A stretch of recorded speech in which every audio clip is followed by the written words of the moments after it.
Welcome in to the Rant with me, Pugs Moran, live from the Kelly Moore Memorial Studio in the beautiful E-Gallery in Dallas's fantastic design district. Talk radio for normal Americans. That's what we do here. What do I mean by normal? I mean, you're still invite. You know what? When your cousin Jimmy graduates from med school and only a select group of family and extended friends get invited, you're still invited. You're still invited to Jimmy's med school graduation dinner, okay? You're not the weird cousin who goes to every other Thanksgiving and has to find out by another what do you mean there was a dinner for Yeah, if that's you, I don't want you to listen to this show because you're one of the weirdos, either in the weird 15% on the far right or the weird 15% on the far left. This show every day, typically at noon. Today I had a thing this morning. This show every day, Monday through Friday, is for normal Americans who just want to have a traditional American talk radio experience. Wow, who's this? I'm watching footage from the Eagles parade. The Eagles won the Super Bowl. Don't know if you know. Wasn't widely reported. The Eagles won the Super Bowl, and today is Eagle Day. In the state, or I guess they couldn't do the state because Pittsburgh Steelers fans would be like, I'm celebrating Eagle Day in Philadelphia. Eagles cap off Super Bowl with parade in Philadelphia. It looks like there are a whole bunch of, boy, you'd like to run a warrant check on the crowd there, huh? At the Philly, the Philly Super Bowls. I'm just looking randomly in a crowd. I'm probably seeing a bunch of bench warrants. I'm definitely seeing some child support warrants. I'm seeing all kinds of things. Anyway, that's what's happening in Philadelphia. Don't know if they had to grease the poles for those animals. Those people are animals. They're not as bad, let's be honest. I know that we here in Dallas, we do this show from North Texas, Dallas, Fort Worth. We have an ingrained hatred of the people of Philadelphia. But if we're being honest, they're not as bad as Bostonians. Not as bad as Boston sports fans. They're the worst.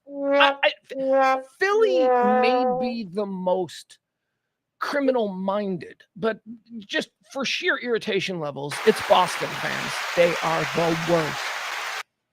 So I'm watching that. That's what we do here. On the show, we just like to talk about things that are happening in the world that don't really have to divide us based on who we vote for or whatever. I don't like to get into the nuts and bolts of politics, but we do tell you about things that are happening in the world. Like if it's a big thing, like JD Vance is in Munich talking to people. He's wearing eyeliner. I shit you not, people. You think I'm kidding? I'm like the lone lunatic out here going, the vice president who represents the whole alpha male kind of contingent of American life today is wearing mascara and nobody's saying anything about it. Just letting it happen. It's weird, man. It's just weird. And no, it's not just how his eyes are. I heard somebody say that. It's just how no, it's not, because there are pictures that show before and after. I don't know. But we'll talk about stuff like that. But we'll talk about it like that. Like, I don't give a shit what he said to Zelensky. I don't care. If you really need the nuts and bolts breakdown on what's happening in Ukraine, okay, there are other places you should probably go for that. But I'm going to just sit here and say the vice president of the United States is walking around in mascara, and I got a problem with that. I do. I got a problem with it. Nobody else seems to. So that's the kind of stuff we do. I perform the show in a stream of consciousness. That's just me talking. Whatever my next thought is, I run with it. Why? Because I don't have any partners. I don't have any commercial breaks. We don't play music. It's not like we're stopping down for traffic. We're not doing any of that. Just 2 hours of me talking about the world with you, the citizens of the chat room. Who's in the chat room today? Let's say hi. We got Sports Bras, CC. We got Byron. We got Adam. We got Jeff. Who was first? I always like to see who's first. Hold on. I got to go all the way back to the beginning to see who today's king of the chat room is. Not to be confused with Peter. Oh my God, not to be confused with the executive producer. But on this day, Peter was first in. Thus, he is king of the chat room. It's not the only title Peter's watching. Peter is also today's executive producer. Thank you, Peter. A title he's not estranged from. He's executive producer a lot. We need people like Peter. Peter likes to tip this show as he's moved to, and I appreciate that. That's how the show runs. No advertisers, no nothing. What we do is we award the title of executive producer to the individual who tipped the show best the previous day. Every day we do it. Peter's today's executive producer. Thank you, sir. But if you want to be Monday's executive producer on this Valentine's Day, hell, if you just want to show the love to yours truly, a guy that's been here every day at noon, ranting his balls off about the world for 3 years, feel free to make me your Valentine. Drop a little something right there. All right. The show itself, as I explained, is a stream of consciousness. And what that means is that I'll just be talking extemporaneously about the world, but because we don't want to end up in the ditch, as we often find ourselves, I have broken the show down into 4 bits, 4 segments, 4 quarters. The first one, a little bit of history. It's called Antecedently on This Day. It's quarter 1. Quarter 2 is birthdays. We go through people having birthdays today. We decide, do we like them or not? We talk shit. It's an opportunity to talk shit on celebrities. That's what quarter 2 is. Quarter 3, deads, people who died. You know what? Today, the very rare day of the year. No deads. There are no deads. We don't have a dead segment. There was nobody of note to mention. And I shit you not, man. I challenge you to go find somebody of note, specifically from 1970 to today, because that's usually because those are the people that we can relate to more. But also, I'll throw in historical figures who died on this day. And there ain't one, man. Not even a spare president, nothing. So no deads today. Quarter 4 is everything else. Oh man, and do we have an everything else today? Today is going to be like it's probably my favorite everything else, because we're not going to do any hard news. When I told you last week when I said there's going to be some changes to this show, I'm tired of like doing hard news. It's too easy to get divisive and all that stuff. I'd rather just do stupid shit and rant like a rage-filled lunatic. You know, that's kind of who I am. Okay, so we'll do that. Some of the things we're going to talk about on today's show, we're going to revisit the idea of Elon's kid and what was really going on there, because people are losing their mind on this, and I just don't see it. You know, I'm no great fan of Elon Musk other than his space stuff. I will follow him anywhere as long as we're doing space stuff. All the other crap I don't care about. It's too weird. He's an oddball. But his kid was in the Oval Office the other day, and he stole the show. So we're going to see a supercut of the video. Yesterday, we watched video of him wiping boogers on the desk. Thought that was awesome. And again, as I said yesterday, this is the only time, I think, in this kid's life where he's going to be likable, at least to me, because he's going to grow up a silver-spooned, you know, awful little son of Elon Musk. He's going to be awful. He's going to be an awful rich kid, and I don't like rich kids. But right now, he has no awareness. He probably has no clue what he's in for in the next, 70 years of his life. He's just an adorable little kid in a trench coat in the Oval Office. So we got a super cut of all the things that he did. We'll talk about that. Also, the Roid games. You guys, my dream is coming true. The Roid games. At least that's what I'm calling it. We're going to talk about the Roid games. Yes, it's exactly what you think it is. And probably even better. Speaking of the Roid games, Saturday Night Live had a very famous sketch, the Steroid Olympics. I don't know if you guys remember that. Saturday Night Live's 50th anniversary is coming up this weekend. We're going to be talking about that a little bit, but we're not going to look. Hey, y'all know one of my great party tricks is that I claim to have seen every episode of Saturday Night Live ever produced, typically within 48 hours of it airing. Because a lot of that shit I watched on DVR back in the days. But I've seen every episode, so I do consider myself a bit of a Saturday Night Live expert. Oh, also, let me direct your attention while we're all in the mindset of appreciating Saturday Night Live and its immense cultural influence on this country and the world over the past 50 years. RadioMisfits.com, our website, has an incredible cool-ass Saturday Night Live podcast called This Show Hasn't Been Funny in Years. Nick DiGiulio, one of the great Chicago broadcasters, one of my favorite Chicago talk show hosts, Nick DiGiulio. He hosts that podcast on the Radio Misfits Network. It's been going for years. It is so good. So I'm sure that, if you're really in a Saturday Night Live mindset, may I direct your attention to RadioMisfits.com and the Show Hasn't Been Funny in Years podcast. Anyway, to that end, what we're going to do today, because I am expert level SNL, if I do say so myself, It was so hard. And it has taken me the better part of a week. I started working on this with my kid over last weekend. And man, it's hard. But here's what I did. I'm going to be doing a Saturday Night Live cast draft. All time. Now, here's the criteria for my Saturday Night Live cast draft that we're going to do today. Criteria is this. Lorne Michaels had initially intended to have a 10-person cast, okay? But that changed for a couple of reasons, and I'll get into that later. So it's 10 people, okay? I've decided 10 people. The original Not Ready for Primetime Players was supposed to be 10, so 50 years later, if you could do it all over again, he'd have 10. So I'm going to do, and a top 10 list is good too, but it's a draft.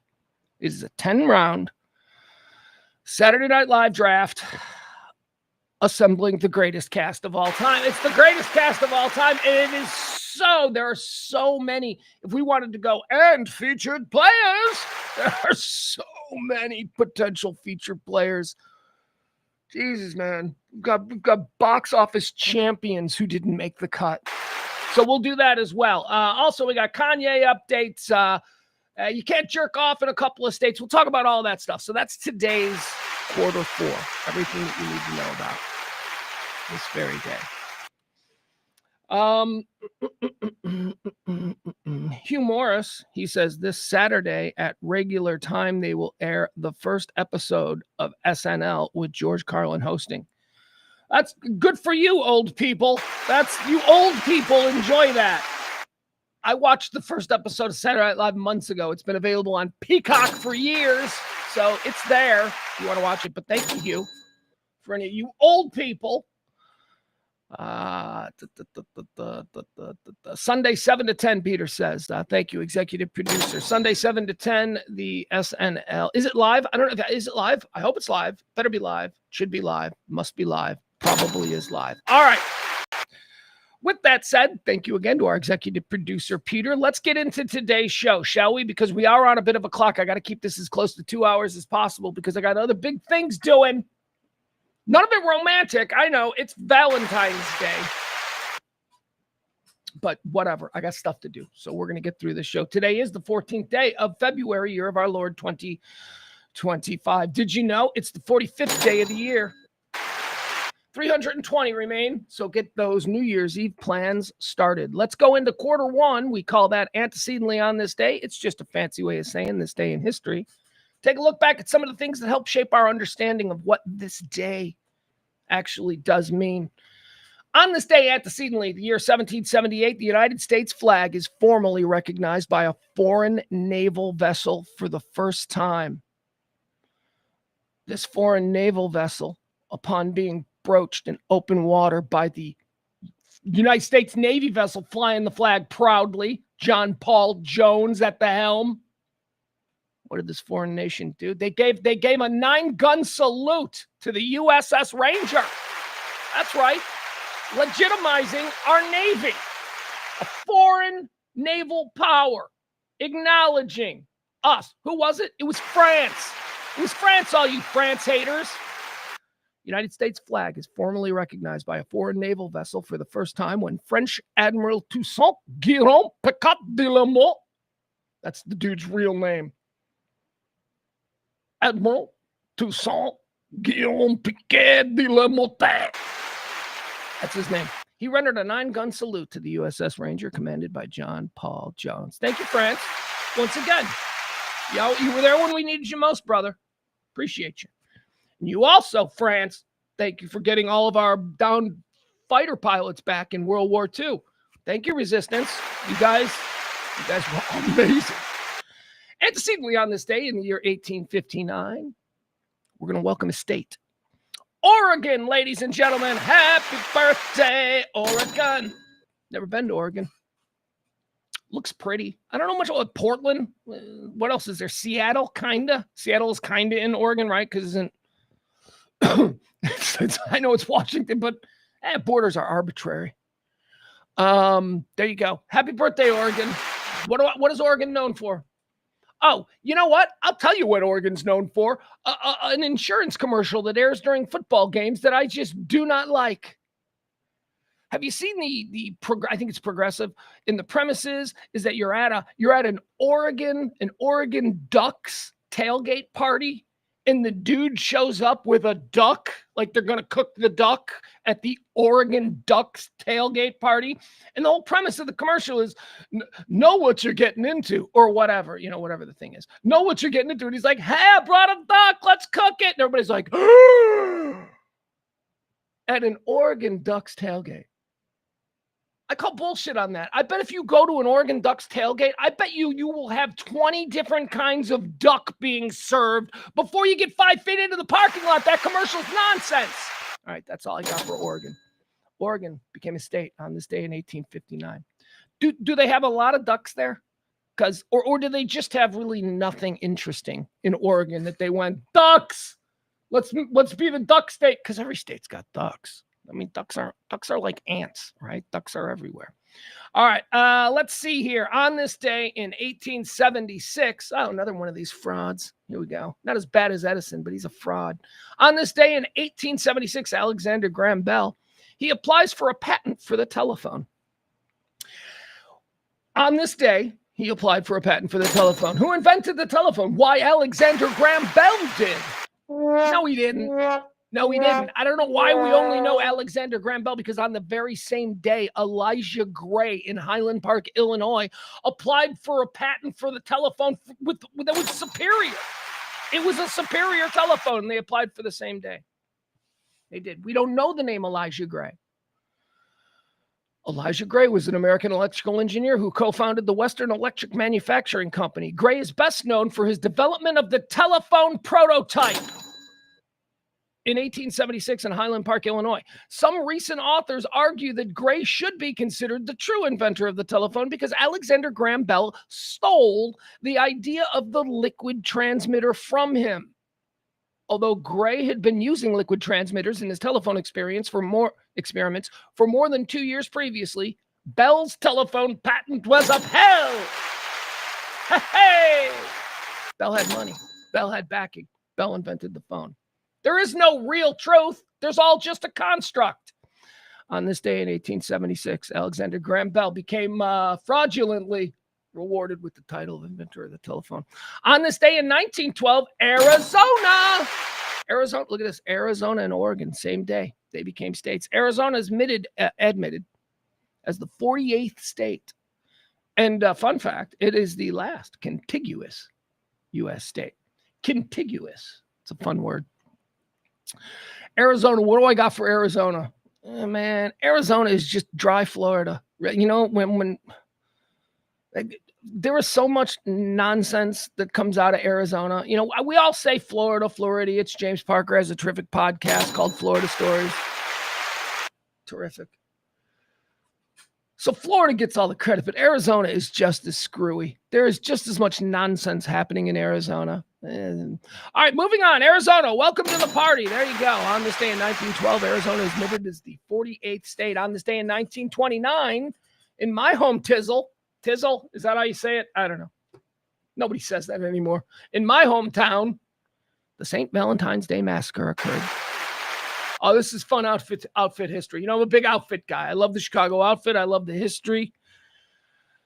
I'm telling you, I have a show that's better than The Sopranos. It's called The Outfit. It is the story of the outfit, and it begins with the the murder of Sam Giancana in his Oak Park apartment in the morning while he was making breakfast. Someone walked in and they gacked him. Boom. It begins with the murder of Sam Giancana and carries on through the 1980s and then into the decline of the mob, which is the Family Secrets trial.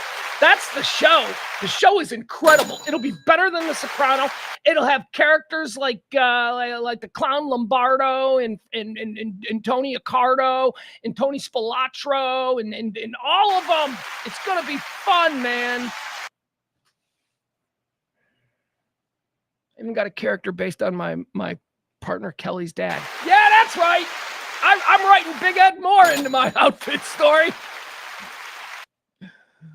Based on allegations one has heard over the years. Anyway, that's my thing. And today, St. Valentine's Day murder, probably one of the biggest things. Capone sent his boys to end the North Side gang. The Capone ran the South Side gang. Actually, I think this was still Torrio, but whatever. Capone was a boss, a mover, a shaker in the South Side gang, and he wanted the whole city. And so the North Side gang was all assembled here at a parking garage or a warehouse on Lincoln Avenue in Chicago. And Capone and the boys burst in and killed them all. St. Valentine's Day Massacre. There you go. One of the big mob hits of all time on this day in 1929. 7 people, 6 of them gangsters, rivals of Al Capone, are murdered in a Chicago garage. On this day in 1989, antecedently, Iranian leader, the Ayatollah Khomeini, he put the hit out on Salman Rushdie. It was 89. In 1989, a fatwa. Kill him. That's what it is. It's an order. Kill him. A fatwa upon his head was issued to author Salman Rushdie for writing the book, The Satanic Verses. 1989. They just got him like 3 years ago. And by got him, I mean Salman Rushdie. Do you remember? Like 3 years ago. 3 years ago, Salman Rushdie, he's doing a book tour. And he's just at some random book club meeting in like New Hampshire, and some dude runs out of the crowd and stabs him in the face.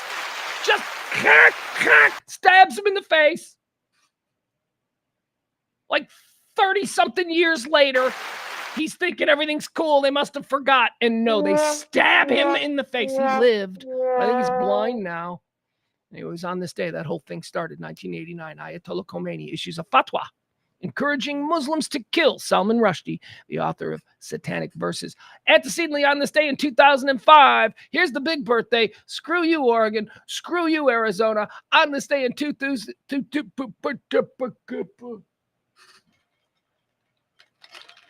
Sometimes I get going too fast, and I just got to slow it down. Happy birthday, YouTube. YouTube! Born on this day in 2005. Do you know the very first YouTube video?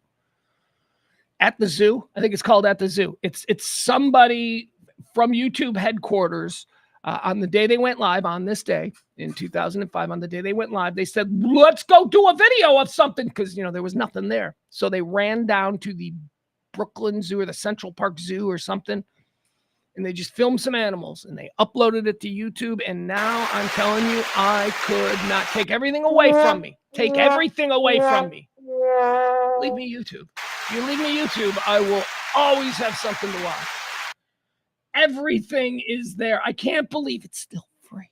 I mean, I know they make us watch these pop-ups and stuff, but I can't believe YouTube is still free. I know you can upgrade and all that, but there is a free level of YouTube that is all you need. You don't need to pay for anything.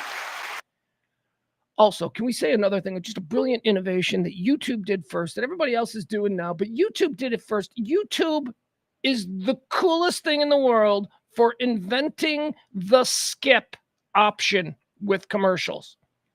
Like YouTube is like, YouTube is like, you don't got to watch the whole commercial. But do you know what this product is? Okay. You've seen the product for 5 seconds. You want to skip? Okay, go ahead. And they let you. It's like having an ally inside going, you need to watch this whole commercial. I love it. YouTube did that. Thank you, YouTube. Happy birthday. YouTube, born on this day in 2005, is launched by a group of college students, eventually becoming the largest video sharing website in the world and a main source for breaking news and viral videos. That is absolutely true. On this day in 2008 and in 2018, St. Valentine's Day, it's not just about love. Sometimes it's about horror. 2 mass shootings occurred. 2008, Northern Illinois University, my old stomping grounds. Northern Illinois University, a gunman opens fire in a lecture hall, killing 6 and injuring 21. Okay. That's Northern Illinois up there in DeKalb. Let's move on down to Florida way, because on this day in 2018, a shooting at Marjorie Stoneman Douglas High School in Parkland, Florida. It's one of the deadliest school massacres of all time. 17 fatalities and 17 injuries. Okay, there you have it. Antecedently on this day. Let's move on. God, there are major things that occurred on this day, and I don't want to bring the room down either, but here we are. Let's do birthdays. Let's talk about celebrities that we may or may not like. All right, first, opening up the gates here. Happy birthday, born on this day, 1934, Florence Henderson. She's Mrs. Brady.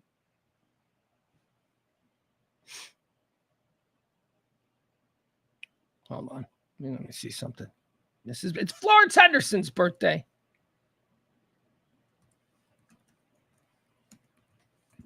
Ugh.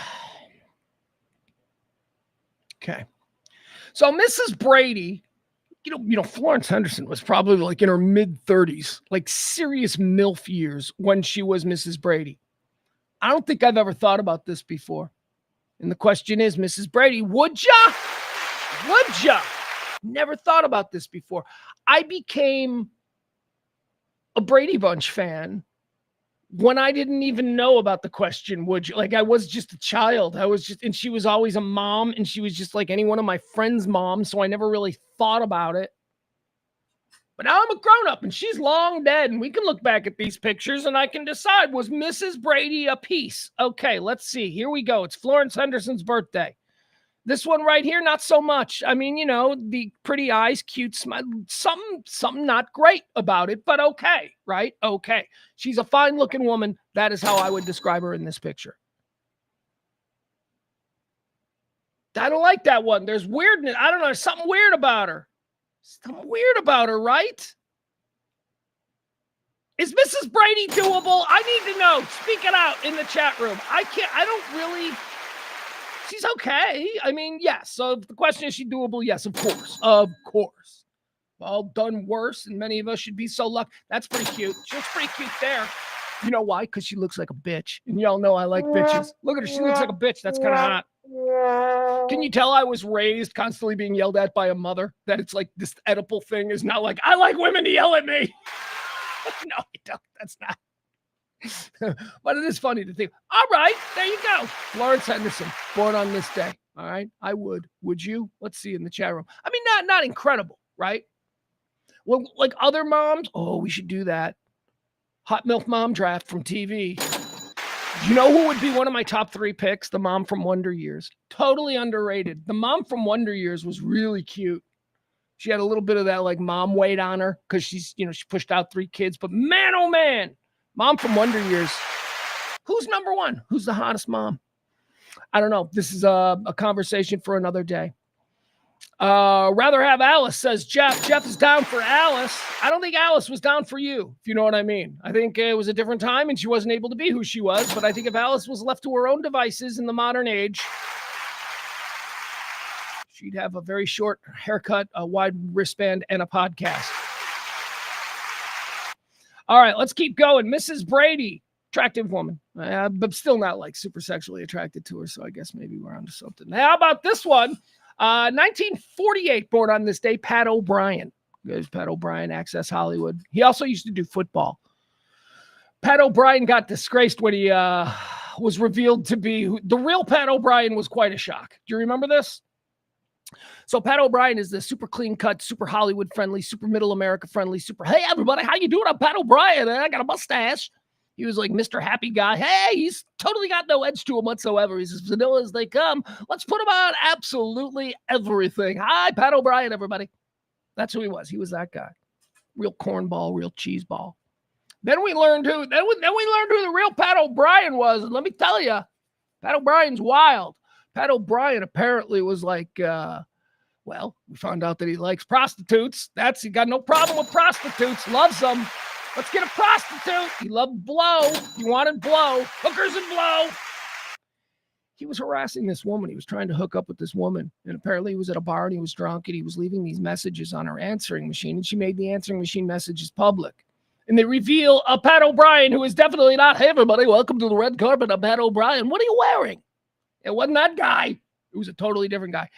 And let me tell you, Pat O'Brien's career has continued, and that's fine. So he embarrassed himself. So he went on a bender and he got caught on a bender. So what? So what? That shouldn't define him completely. But we also can't forget that's a part of who that guy is. It feels like the internet has been completely scrubbed of the audio. The audio is out there. I mean, we played it. Kelly and we got into this story big. But if you're looking for I couldn't find it. So what I had to do was I had to go to raw tapes of other people's radio shows whom I know talked about it. So this is O&A, my old friends Opie and Anthony. They talked about it. And this is the only way we're going to get to hear these Pat O'Brien on his birthday. It's the only way we're going to get to hear these tapes. So I'll fast forward through it. We don't need to listen to O&A, but let's see if we can get enough of these actual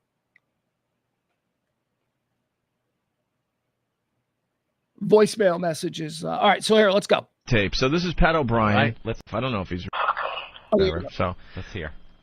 Fucking sexy. I want to fucking go crazy with you.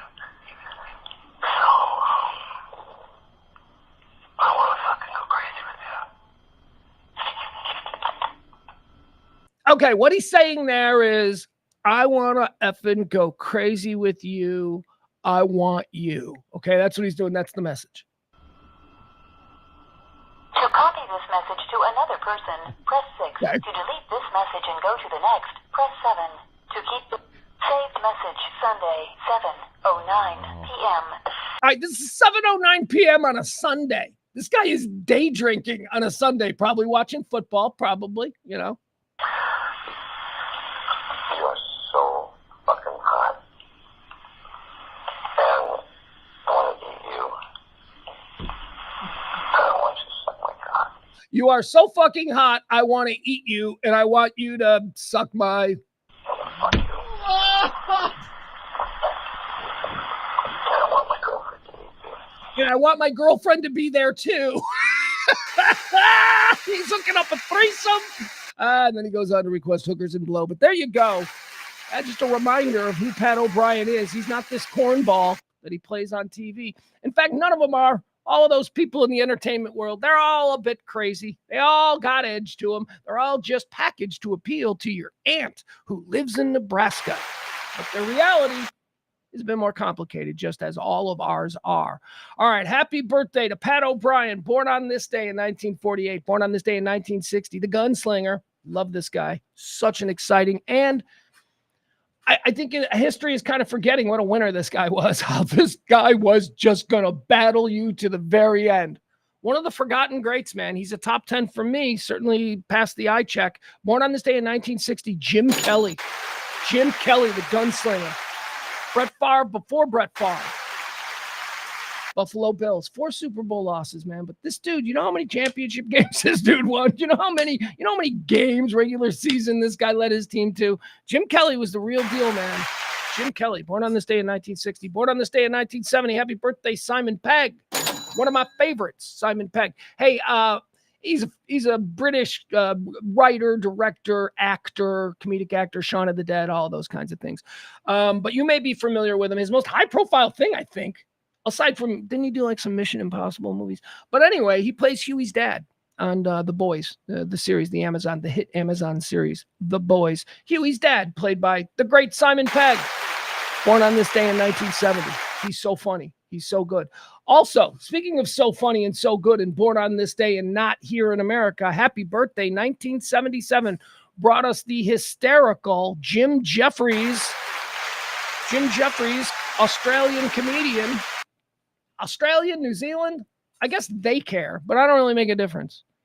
It's Australian and New Zealand, because my son and I really like New Zealand comedy. And there is apparently a difference between New Zealand comedy and Australian comedy.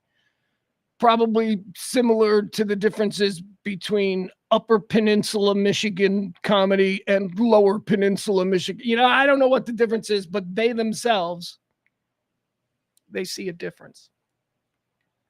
Flight of the Conchords, Taika Waititi, Jermaine Clement, Auntie Donna. These are all examples of incredibly funny New Zealand comedy. Okay, Jim Jeffries, he's Australian. He's very funny. Anyway, if you are unfamiliar with Australian stand-up comedian Jim Jeffries, get yourself familiar, because he's one of the greats, one of the absolute greats working today. Funny, bit of an edge, also social commentary. He's great. Everything that I like in a stand-up. As I said, quarter 3, we're not going to do it. Deads. There are no deads today. There is nobody worth mentioning. So on that, let's just move forward. But before we do, one more time, let's thank our executive producer of today's show, the wonderful Peter. Thank you. Peter dropped a little something this Valentine's Day, actually yesterday. dropped a little something. He tipped the show. You're all encouraged to tip the show because that's how these shows continue. Been doing this kind of talk radio now since 2021. I don't know. I think that's right. That sounds right. Every day at noon, talk radio like you can't hear on AM hate talk. It's a different kind of talk. So thank you, folks. Join us. Adam Reyna says, didn't Frank Reich play in one of those Super Bowls, or am I misremembering? I don't think so. You might. Yeah, it might be. Yeah, that may be. That may be. But not, I mean, Frank Reich turned out to be a tremendous backup and a very exciting quarterback in his own right, Reich. But no, I mean, Jim Kelly was the guy. Maybe he played in I don't know. Maybe. I don't know, Adam. You're pitting me in a corner. When you think of those teams, you think of Jim Kelly. You think of Thurman Thomas. Think of Bruce Smith. Think of Marv Levy. Marv freaking Levy, who was 100 years old, pacing the sidelines, dragging this team to a Super Bowl every year, 4 years in a row. Marv Levy, one of the great football minds of his generation. That dude is still alive. Marv Levy is still alive. And I know because Marv Levy's a Chicagoan and a Chicago guy, and he's still seen. Like, he still goes out and he still does stuff. A sports radio host I listened to was in a butcher shop, and Marv Levy walked in, like 105-year-old Marv. I don't know what he is. He's still alive. Anyway, those were fun teams. I love those Buffalo teams. And although I'm not from Buffalo and they're not my team of teams, I died with all four of those losses. Those were fun, cool teams, man. All right, let's get started. Thank you so much to Peter, our executive producer. If you want to help support this kind of radio, there you go. You can tip it anytime you want. Happy Valentine's Day. I hope you have nice plans. I have no plans. I'm going to make, what I'm going to do? I'm going to make dinner, and then I'm going to continue my binge of Mayor of Kingstown on Paramount Plus. Still in season 2, but oh my God, is that show awesome. We got a gang war going on in prison, and it's spilling out onto the streets of Kingstown. The gang war is happening in prison because there's no leadership. Because we took down all the leadership after the prison riot, and now there's no head of the snake, and everybody's trying to rise up, and it's mayhem. That's what's happening in Mayor of Kingstown. If you don't watch, you don't know. I didn't watch. It's like 4 years old, this show. It's been on for 3 seasons. I just started watching last weekend. All right, let's go. Let's talk about the big stories of today. Here we are. We're in quarter 4. Here we go. Let's inform you, okay? Okay. So here, breaking. This is the first thing we're going to mention. We're going to mention a whole bunch of things that are happening really quickly, and then we'll get into some meat and potatoes issues. Okay, breaking. The Associated Press has now been banned from the Oval Office and Air Force One for refusing to recognize the name change of Gulf of America. This is absurd.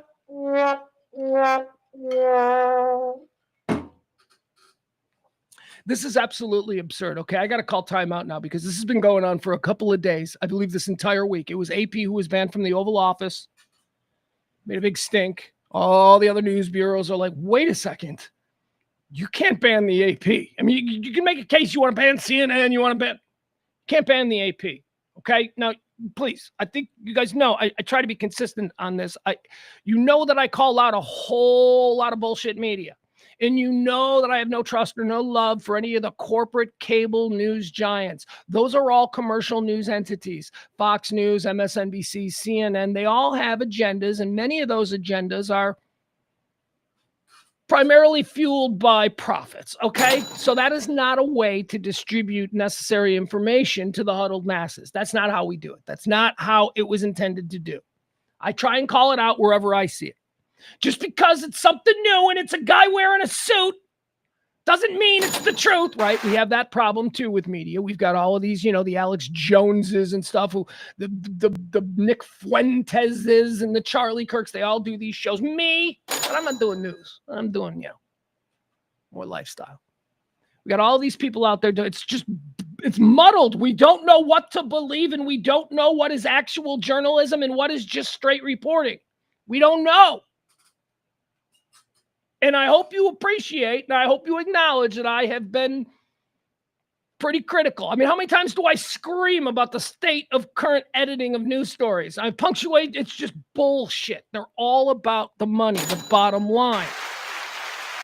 So it is very concerning to me when I come in here and I see an alert on my phone that this AP being banned from the Oval Office isn't just something going away that we're just going to pretend didn't happen and everything will be back to normal in a couple of days. No, it's being compounded now. The Associated Press has been banned from the Oval Office and from Air Force One over something as stupid as their refusal, like, what do you mean? Like, in their maps? What do you mean? I don't understand the refusal. It's all a construct. It's silly. Call it whatever you want. But the AP, the Associated Press, has been banned. Why is this different? Because all the different things that I just named to you are commercial, corporate news organizations. They exist to make a profit. The AP does not. The AP is a nonprofit. The AP, of all the bullshit out there, I can tell you that every single day, the first site that I devour is the Associated Press site.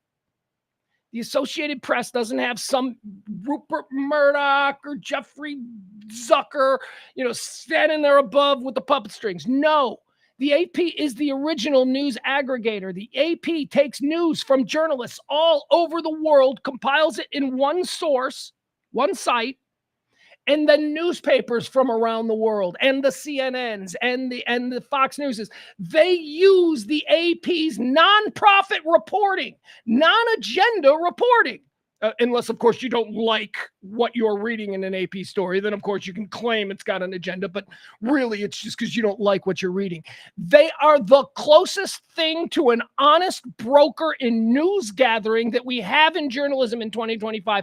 That's why this is a big story, that AP, it's the only one that's not trying to make money. It's the only one that is truly gathering as much information as possible, compiling it, and then allowing the other news people to come in and pick through it. The Associated Press is an American not-for-profit news agency headquartered in New York City. Founded in 1846, it operates as a cooperative, unincorporated association, and produces news reports that are distributed to its members, major U.S. daily newspapers, radio, and television broadcasters. Since the award was established in 1917, the AP has earned 59 Pulitzer Prizes. Do you know how many more than any other I mean, just stop it. Would you let the fucking AP back in? Because I'm honestly not going to know what I'm reading if an AP Dateline story no longer can appear. Seriously. That's one of the first things I look for. That's why I say jokingly when I do stories, Dateline.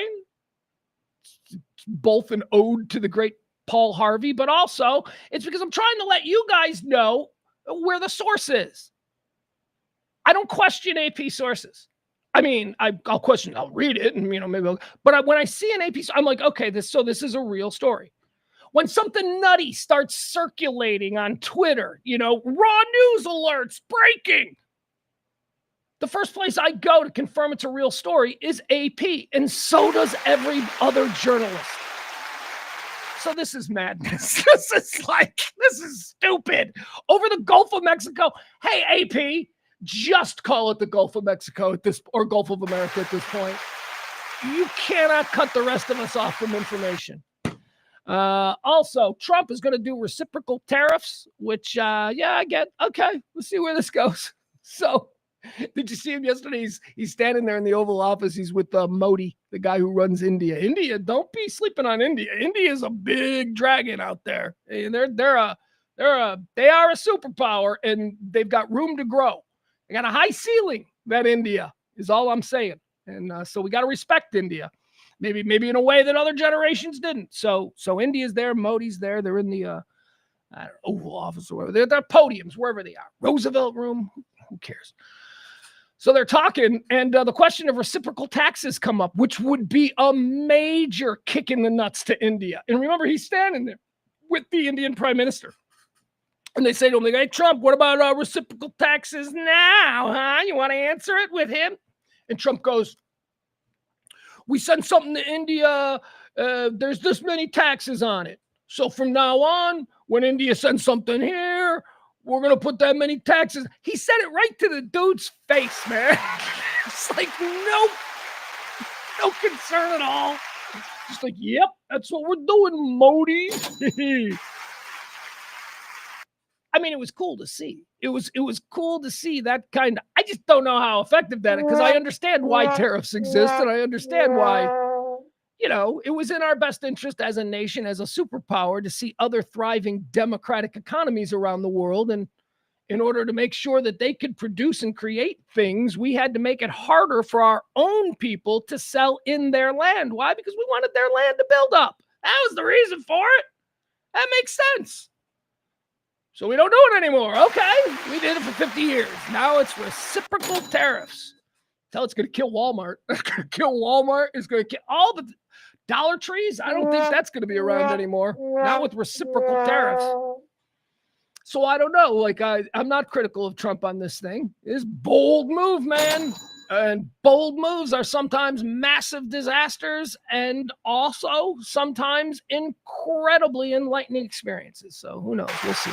But that's the deal. He announced the plan for reciprocal taxes. Freak out as you may. The Pope, we got. Oh, also, yeah, I should mention this. JD Vance is wearing mascara in Munich. I'm just going to leave it there. Just going to leave it there. JD Vance is wearing. You think I'm kidding? Oh, Jesus. All right, fine. I'll show it to you because I had to take a picture of it and I had to post it. Here we go. Yep. There he is. All right, so this is a picture of this morning. This is J.D. Vance in Munich, sitting there across the table from Voldemort Zelensky. Is that really his name? Is it really Voldemort? Look at this man. This is the Vice President of the United States. He's negotiating important American business, and he's dressed like a bitch. He's wearing eyeliner. Does he have skinny jeans, too? I swear to fucking God, if he's wearing skinny jeans, I'm not okay with this. I'm not okay with the dude representing us wearing guy liner. I'm sorry. Hey, Trump won the election. I can say I'm not okay with dudes who wear guy liner. I'm not okay. I've got a young man. I got a 15-year-old. I swear to God. If he's ever like, I'm going to start wearing makeup because J.D. Vance, I will put him through the wall. Why? Well, for one very non-gender specific reason. We dudes do not we don't appreciate what we have anymore. Do you know how long it takes a woman to get ready? Do you know, like, when a woman wants to go out, what she's got to do based on the standards placed on her by society? She's got to do her hair. She's got to shower every time she goes out. She's got to take off old makeup and put on new makeup. That is why every time tonight, Valentine's Day, in living rooms and wherever across America, there will be a dude waiting for the girl to be ready. Now, don't forget, the dude was ready like an hour ago because he drove all the way over here. Okay?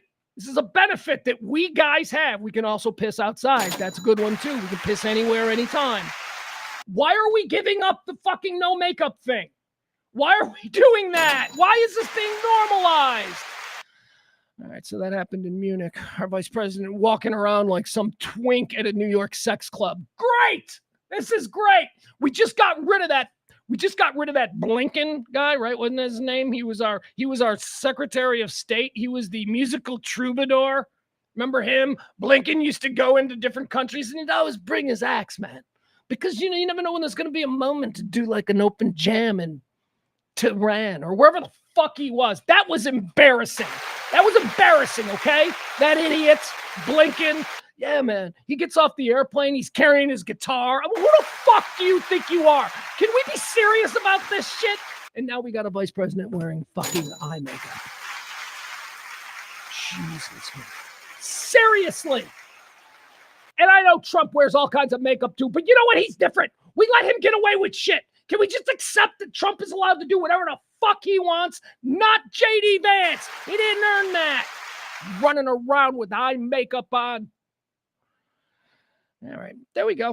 Hold on. I think I just lost the J.D. Vance one. Did we lose it? Yeah, we lost it. Very good. We can move on now.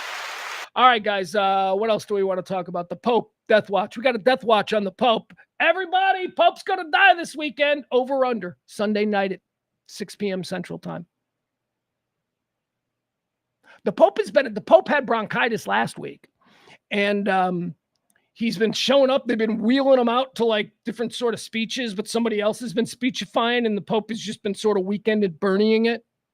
And he's just kind of sitting there, and he can't speak. And the reason he can't speak is because he can't breathe.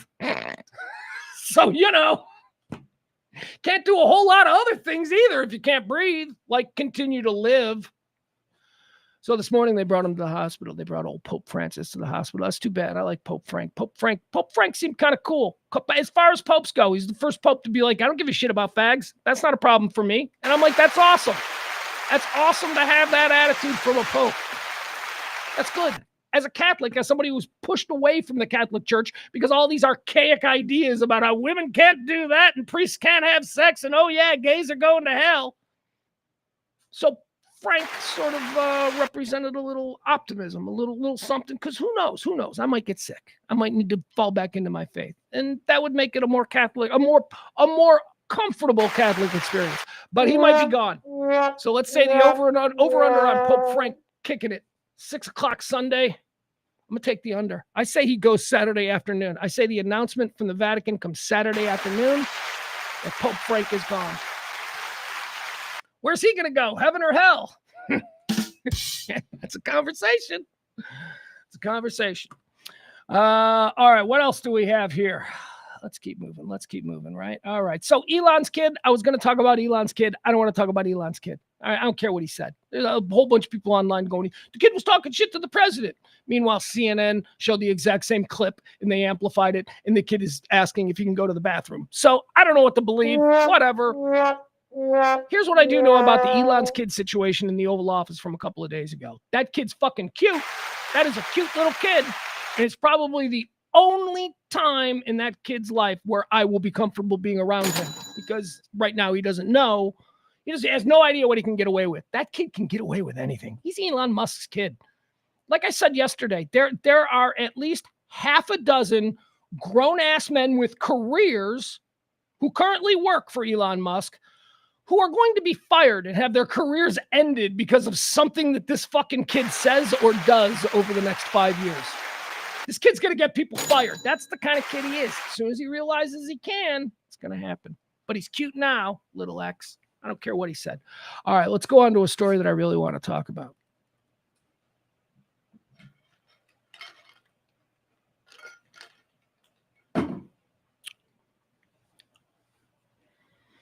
One of my sporting dreams is coming true.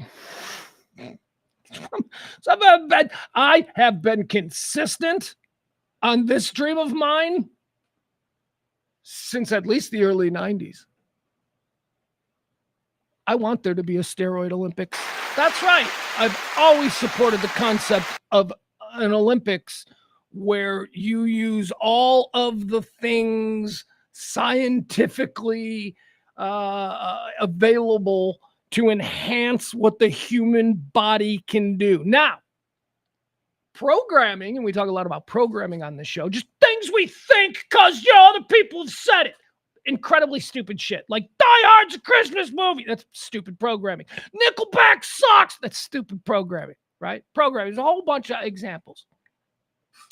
Well, this is another one. With steroids are bad. Steroids are bad in sports. I've always been like, are they really? I mean, they're bad for sports if they're illegal and nobody is legally allowed to use them, but some people are sneaking and not getting caught. Then they're wrong. Then they're bad. But if steroids were legal and provided a competitive edge, and all of these athletes started doing it, well, that's an individual choice. And don't tell me, well, we've got to ban them because of the old records. No, don't tell me this. The old records. How many Olympic records were there when dudes were running in bare feet? Okay, and then suddenly now we've got running shoes and track shoes. Those are enhancements. Those are things that have changed the ability of what the human body can do. I never understood the argument that simply because steroids are bad, we need Babe Ruth's records to remain intact. I'm like, fuck that, man. I would love to see a roided out Jose Canseco or Mark McGwire in 1995 hit a 750-foot home run. Let's go. It's their choice. We're telling them that they cannot be as good as medical science will allow the human body to be simply because we're trying to protect Ty Cobb's records. I never understood it. And I do understand how if we are banning them and it's completely illegal, why the people who get caught need to be banned forever. I understand that too. See, it's complicated. I understand that because they are cheating. But at the same time, I think that they should be available if you want to use them. And if you choose not to use them, okay, and you're not good enough to make it, well, then that's just another example of you not being willing to do all the things that it takes to be a true champion. Thank you. But you didn't see that one coming. If you're afraid to take steroids and because you don't want I'm gonna grow man tits, or it's gonna be bad for my heart in 10 years. If you're afraid of that, then again, I'll say it, you don't have what it takes to be a champion. You just don't. You just don't.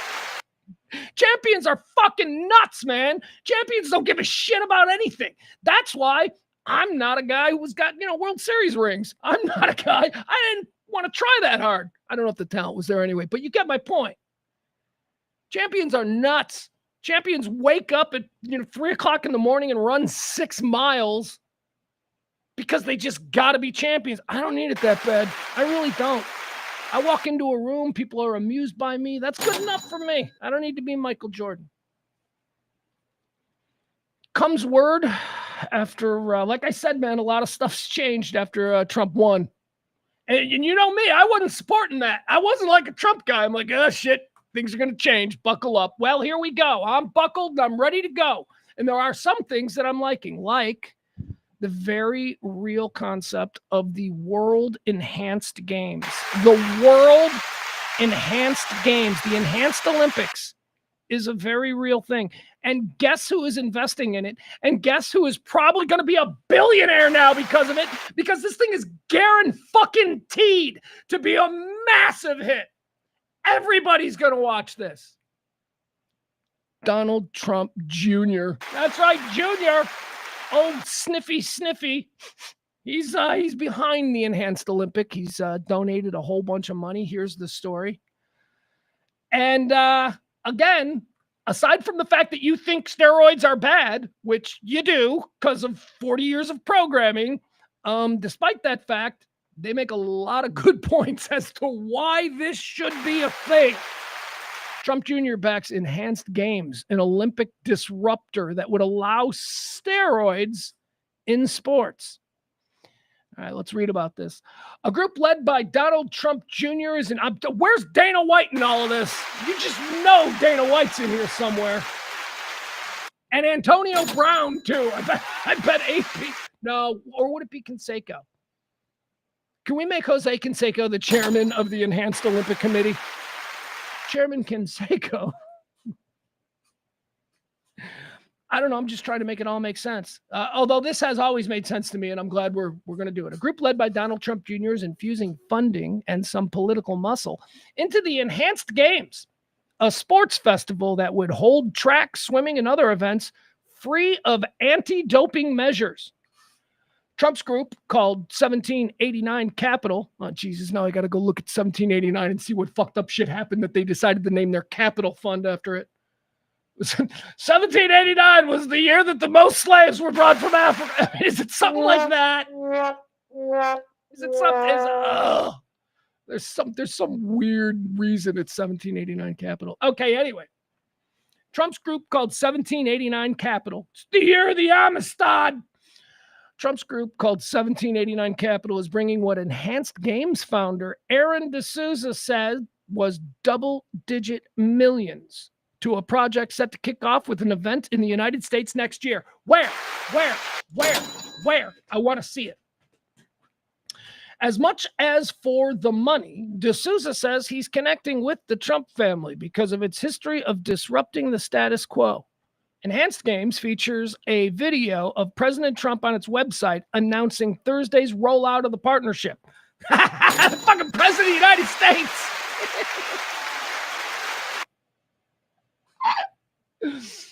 I don't want my President of the United States anywhere near this fucking thing. I want this thing, don't get me wrong, but there's got to be a separation. This is so skeezy. What are you doing? What are you doing? I'm telling you, all bets are off. We're in a different world now. As much as for the money, D'Souza says he's connecting with the Trump family. Trump video is on the website announcing Thursday's rollout of the partnership, in which Trump gives a speech declaring the impossible is what we do best. Oh, Caesar. Caesar's giving us the circuses, man. This is what we need. We need the circuses. Caesar knew that. Bread and circuses. Here's a quote now. We're in an age of disruptors, and disruptors are in the White House, D'Souza says in an interview with the Associated Press. There you go. There's that banned Associated Press again. There are people like Elon Musk front and center in the administration. And I think this is a time where new ideas, front and center, can come to be. D'Souza portrays the Enhanced Games not as a dope free for all, but as a celebration of humanity at large and a celebration of science. See, this is where I come in on it. I mean, I'm sure that over the ages, there have been different things introduced to sporting competition that gave competitors of that age and a decided advantage over the ones that came before. We don't stop. I mean, because we learned how to make muscles stronger and bigger and more powerful, and we learned how to make human feet run faster simply by taking a pill or an injection. There's still training involved. They still have to do it. I just don't understand. It's never made sense to me other than the argument, we are a nanny state and we are taking care of you, and you don't know, we know. Like, that has always been why steroids is illegal. It's dangerous. Yeah, well. See what I said about champions? Being a champion is dangerous. It's dangerous running at 3:00 in the morning. You get hit by a paper truck. That's dangerous, but that's what champions do. Dangerous shooting D-ball straight into your testicles. That's what champions do. Champions will take any risk. Let's see here. D'Souza is offering a $1 million bonus for the first sprinter to break the 100-meter world record. Yeah, records will fall. We will see people run faster than we've ever seen anywhere else. We will see swimmers swim faster. The games are offering a $1 million bonus for the first sprinter to break a 100-meter world record or swimmer who breaks the record in the 50-meter freestyle. He says he has a list of athletes who are ready to compete in the Enhanced Games, but did not divulge their names. Now, of course, you're not going to divulge your names because these might be some athletes who are, still in training for legitimate world competition. And they don't want it out there that they're totally willing to do the Enhanced Games. If it's suddenly legal, we'll be there. Of course they will, because they want to be the fast. They want to go the fastest. Not everybody sees it the same way. I mean, I get it. I knew dudes in high schools whose lives got set. Look, I'm not going to sing the praises of steroids, but I'll finish this. I've known people who went on to have incredible lives because of steroids. Yeah, because they took steroids in high school and they got really good scholarships to really good schools and then never went pro or whatever, but they had these great free education. I mean, steroids got a lot of dudes to college in the 1980s and 90s. I'm just saying. It's not all bad. Back acne, definitely. Back acne is bad. Trump Jr. said in a statement accompanying the announcement of the funding, he said, "This is about excellence, innovation, and American dominance on the world stage. The International Olympic Committee has dismissed the idea as one that does not merit any comment." Yeah, because nobody's going to give a fuck about your boring ass skinny people Olympics. We want to see big giant freak shows again. I was going to baseball games. I remember making sure I was at White Sox Park whenever the Bash Brothers came to town. Why? It's not because I didn't think they were on roids. We knew they were on roids, and we knew they were crushing bombs. 700-foot home run. I'm telling you, it's possible.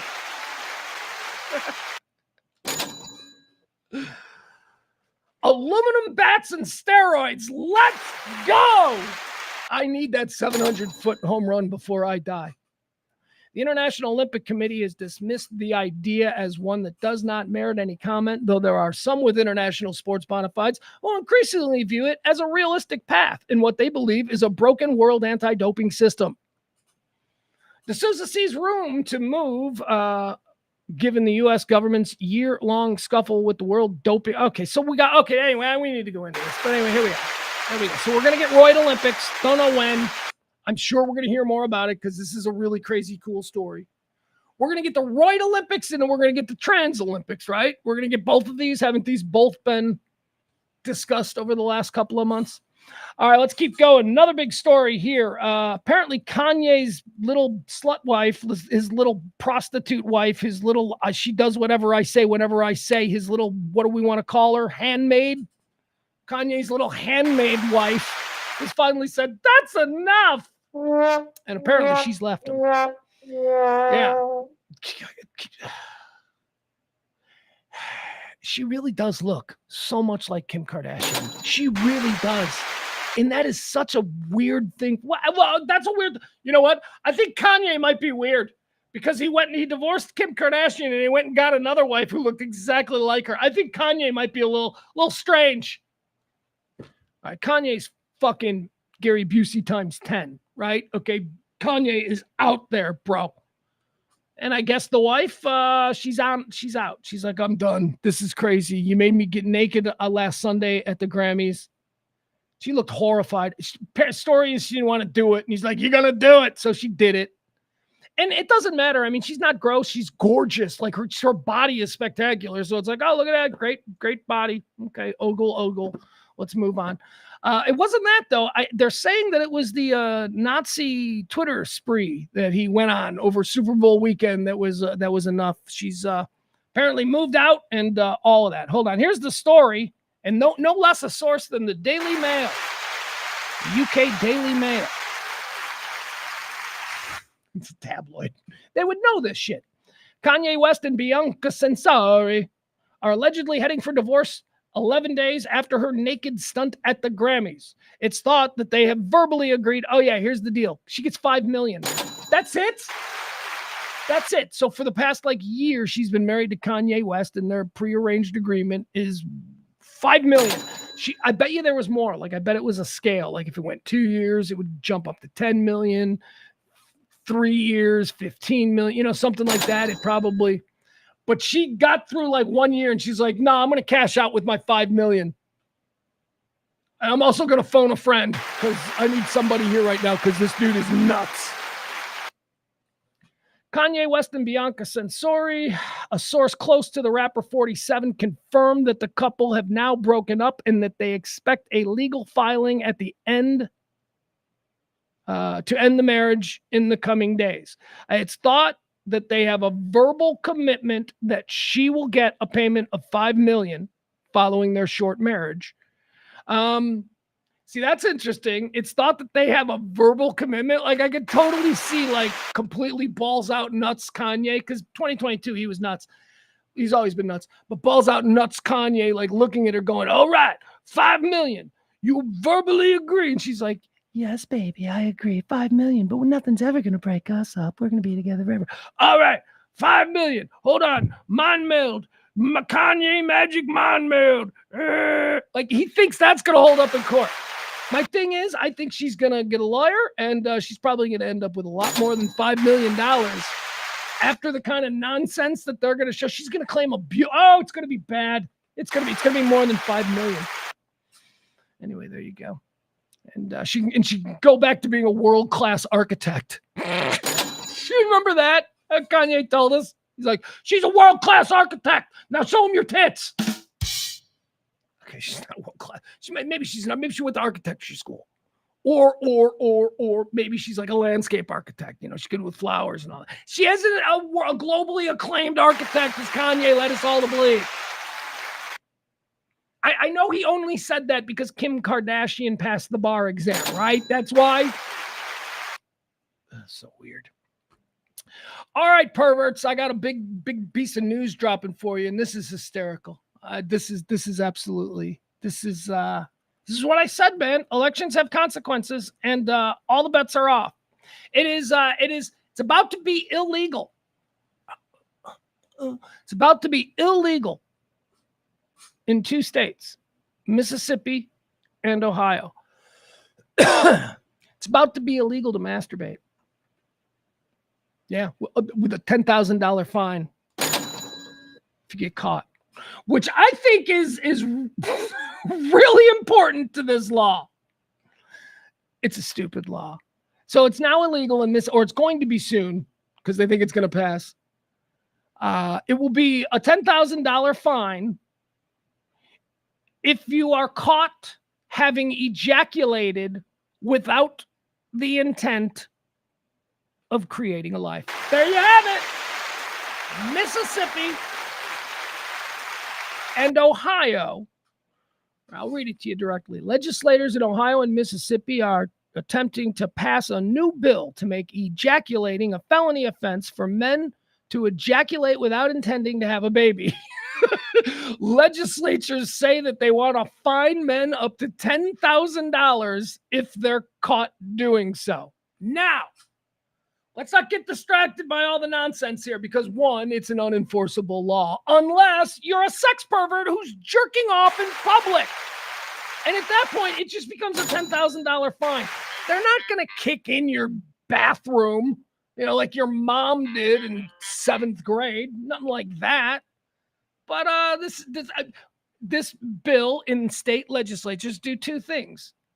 It allows people to pander to the super religious moral crusaders, right? They could say, well, I co-authored that bill that made masturbation illegal.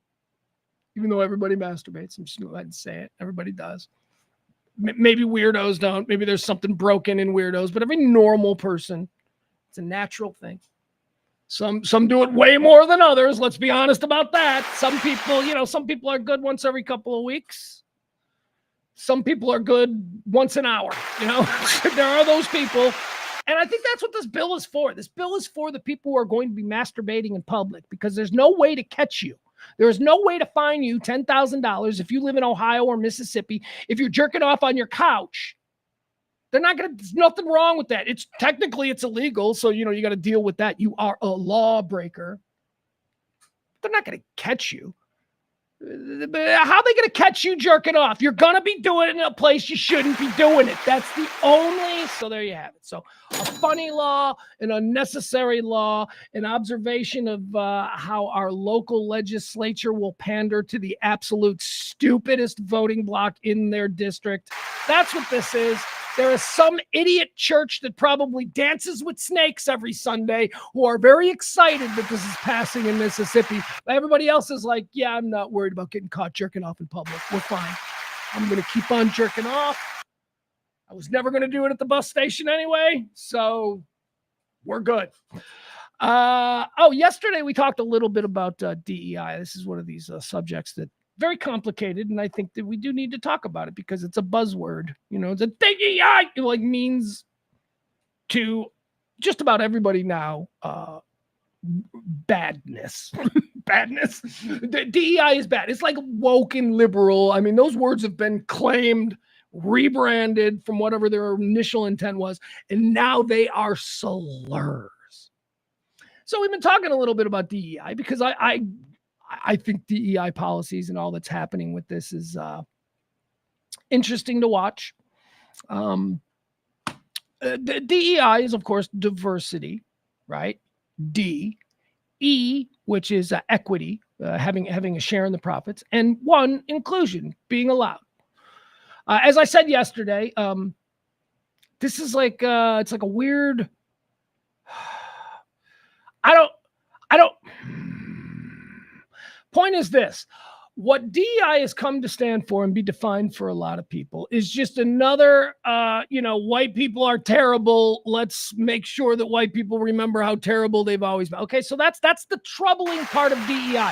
Not what it truly is, but the way that it's processed among a great many otherwise decent people. It seems like another hit job, right? We talked about this. We talked about this with the NFL and their slogans. The NFL at the Super Bowl last week did not allow end racism any longer to be one of its three primary slogans. You know, you see the helmets. They say end racism, they say choose love, or they say it takes all of us, right? Those were the three slogans. The NFL decided we're just going to remove the end racism. Why? Because that is the only one of the two that actually puts the onus on a certain group. And if we really are about stopping this, stopping the idea that, you know, one group is subjugating another, then we need to do it completely. And that means we need to stop being mean to white people. And as hard as that is for a lot of people, DEI has come to represent to white people, bad ones and good ones. And I reject you if you're hearing this going, there are no good ones. Fuck you. You're a racist. You're a racist for thinking that. It's a lot of good people, all shapes, all sizes, all colors. So the forced DEI that previous administrations and state legislatures too, they're just as complicit in this whole thing. They forced corporations to enact certain policies, and these corporations had seemingly, until very recently, been willing participants. That yes, we encourage all this. Target's going to have their gay aisle and all. It's, you know, okay. But now they're all backing away, man. They're all like all of these like companies, big companies that had all of these policies, they're dropping them now. And I don't think they're evil for dropping them. I don't think that they're capitulating to, you know, the Trump MAGA agenda. No, I think they're just dialing it back. I think they're cooling the temperature of the room. That's all. Is there still rough? There's always going to be racism. But this idea that racism only comes from one group of people, white people, that's not fair. It's not true. Well, now, don't get me wrong. I mean, the white people, the power base of white people in this country did set up a system that I believe certainly favored white people for a lot of years. But I think since the 1960s, we as a society has made incredible progress in leveling the playing field, which is why now in 2025, constantly being inundated with reminders that we're awful people and that we still need to make up for it is becoming a bit tiresome for some. So DEI, bad word, slur, been redefined popularly in society, just like woke and liberal and all of that, right? Okay, so DEI, I'm here to tell you that at its inception, the core idea is a good one and one that we all already freely accept, okay? So let's just move on from that. I think we all decent, normal people, the 70% of us that get together and have this conversation, we all agree. No, I'm thinking of like exceptions. We all agree that for the let's just let people be people, right? We don't care if the pilot that is taking us to Florida for vacation is a black guy or a woman. Do we really, or is that manufactured? I don't think we do. I know I don't. So I want to talk a little bit about some of the companies that are capitulating and making some changes in their DEI policies. Some that I agree with, some that I just think are silly. Some I'm going to let you decide. In a chilling letter, this is the FCC, by the way. This is the FCC letting Comcast. This is between FCC and Comcast, one of the largest media platforms, one of the largest media conglomerates on the planet. The FCC, the new director of the Federal Communications Commission, in a chilling letter to Comcast Chairman and CEO Brian Roberts on Tuesday, FCC Commission Chairman Brendan Carr said there's substantive evidence that the media conglomerate and NBC Universal are, quote, promoting invidious forms of DEI in a way that illegally discriminates. He cited language on the company's website that DEI is, quote, a core value at NBC Universal. And public reports that state it has an entire DEI infrastructure that includes annual DEI days, training for the company's leaders and initiatives of the TV programming side of business. Okay, so why is the FCC getting involved in these corporate policies that Comcast. One, these were policies that over the past few years have been encouraged by previous administrations. Okay, so they're just doing it because the government was like, you really should do this. Okay, that's for one. Secondly, this FCC commissioner is looking at these stated policies by NBC Universal and saying something that nobody has ever said before, but is absolutely true. This FCC person is saying that your DEI policies are discriminatory against your white employees. And they are. And they always have been. All things being equal, you hire the gay man. All things being equal, you hire the black woman. All things being stated in their policies. And the FCC director, and I've never taken up for an FCC director, and I don't know anything about this guy. This guy could be a lunatic. But in this case, he's right. And this is that thing, this is that issue about DEI that people have had a very real complaint about. Now, look, I do this thing. I am fully aware that people see a middle-aged white guy doing a daily stream behind an American flag with a couple of lawn jockeys. I know what this looks like, and I know who you think I am based on context clues. But I'm not that guy.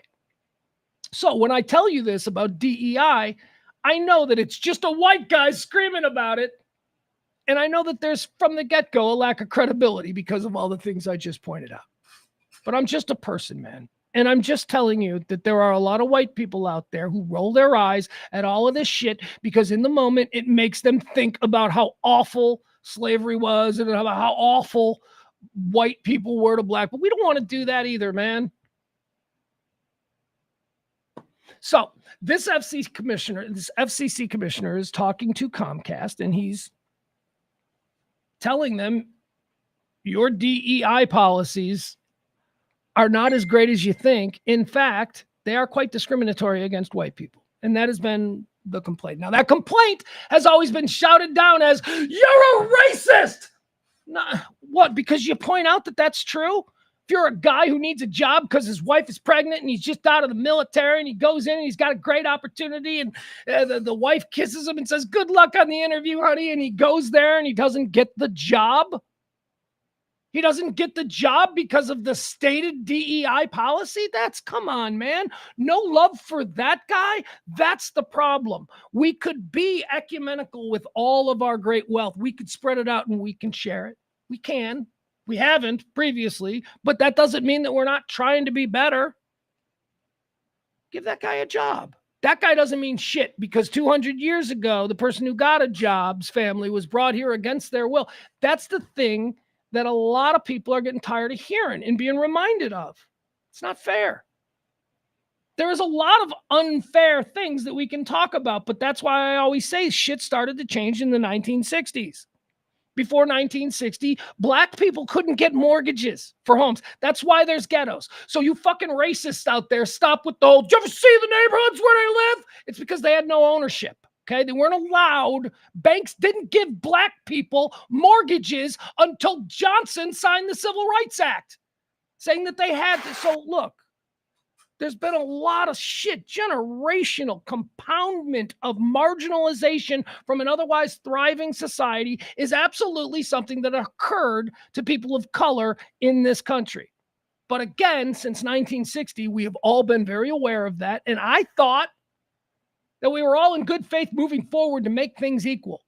And I always laugh at because people act like this isn't a big thing, but we elected a black man as president of the United States. That was a huge thing. Doesn't mean racism is over. Of course not. There's dumb people all the time. I said this yesterday. But constantly pretending like race is the one thing and reminding people at every turn that you were a racist, or at least your ancestors were, and America is racist, that is not going to help us get to what comes next. We need to get past the let's be punitive towards people who are white. We need to get past that stage.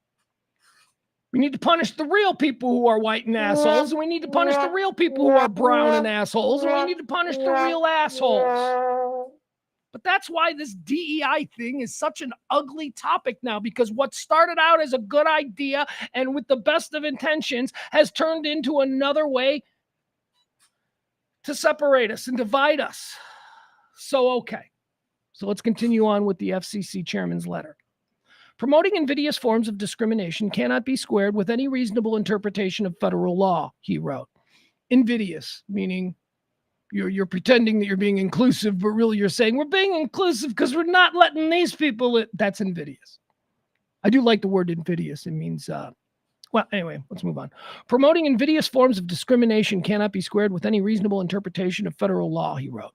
It can only deprive Americans of their rights to fair and equal treatment under the law. I expect that this investigation into Comcast and its NBC Universal operations will aid the commissioner's broader efforts to root out invidious forms of DEI discrimination across all sectors. Carr has demanded, he's the FCC guy, Carr has demanded that Comcast provide an accounting of its DEI initiatives, its preferences, mandates, policies, programs, and activities, including those that are ongoing and maybe operating under different labels. To the FCC's, got to report it to the FCC's Enforcement Bureau. Okay, so they're going to root out how many instances are open examples of a bias towards somebody over somebody else, and it's still discrimination. I mean, that's why it's complicated. I don't know. It's still discrimination. They're gonna find all these examples. You know, I go to my Amazon Prime, and it's Black History Month, and that's fine. I'm not one of these people. Why isn't there a White History Month? Because pretty much every other month is White History Month, isn't it? I mean, do we need a White History Month? Carr has demanded that Comcast provide all of those. Nevertheless, companies already appear. We're going to talk about other companies now and some of the changes to their DEI policies they've made preemptively. Comcast is the one that the FCC is looking at now, but others like Disney, how about this? Disney earlier this week announced its rollback of all DEI initiatives. Disney! Well, if you know anything about Walt Disney, you know that he was pretty malleable with whatever the political climate was. Walt was, just going to go with the flow. Walt wasn't taking any stands. So modern Disney kind of doing the same thing. Disney announced its rollback of DEI initiatives. The company is getting rid of its Reimagine Tomorrow campaign, shifting focus from diversity and inclusion to talent strategy. Thank you. So you don't see how absurd that is? Disney, that makes theme parks and shows and musicals and movies and bands and all that Disney that is in that entertainment thing. You don't see how absurd it was that their stated corporate focus was diversity and inclusion. That's absurd. That now they're like, yeah, we're going to go back to having our strategy be just, talent. We're just going to get talented people. Makes more sense. And you shouldn't have to pretend. No, it's all about inclusion and diversity. No, it's not. It's about somebody who can put asses in seats. It's about finding the next Justin Bieber or Hannah Montana for you fucks. That's what it's about. Stop acting like, no, we need to take the lead and include it. No, you don't. You just need to keep entertaining. Nevertheless, it says here, Disney announced the rollback of their, they're now going to a talent strategy as opposed to diversity and inclusion. And Disney has even changed the way it warns Disney Plus viewers of problematic material in older films and series. Instead of an on-screen warning that plays before the material selected, there's a little bug in the corner only visible if you press pause. Okay.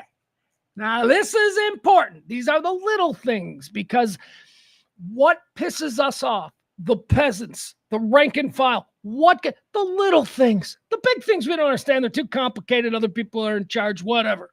But the little shit that we encounter every day, that's the stuff that really gets at us. Like when we're sitting there watching our show and 3 seconds of our life are stolen from us because they got to put a black screen up that's going to warn us that somebody might smoke a cigarette in the movie we're about to watch.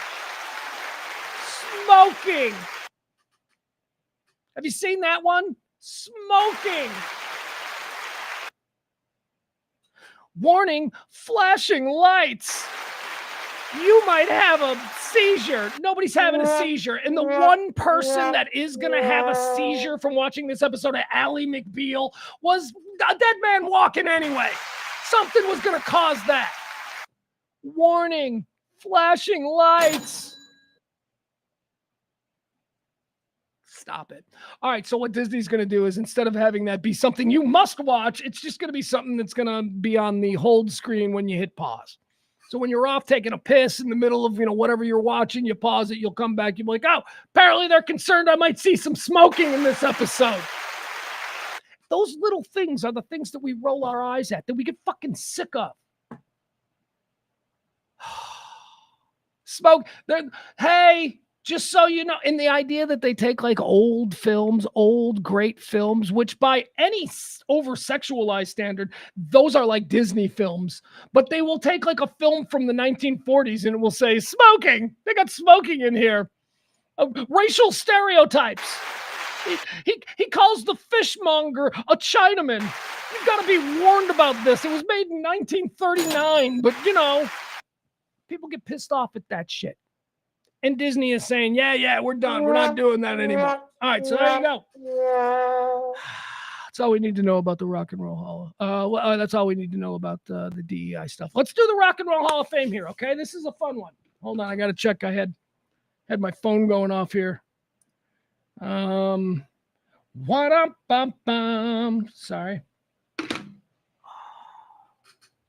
My kid was texting. I thought maybe I got a text from my kid, but nope. Apparently he's done with me. The conversation we were having is over.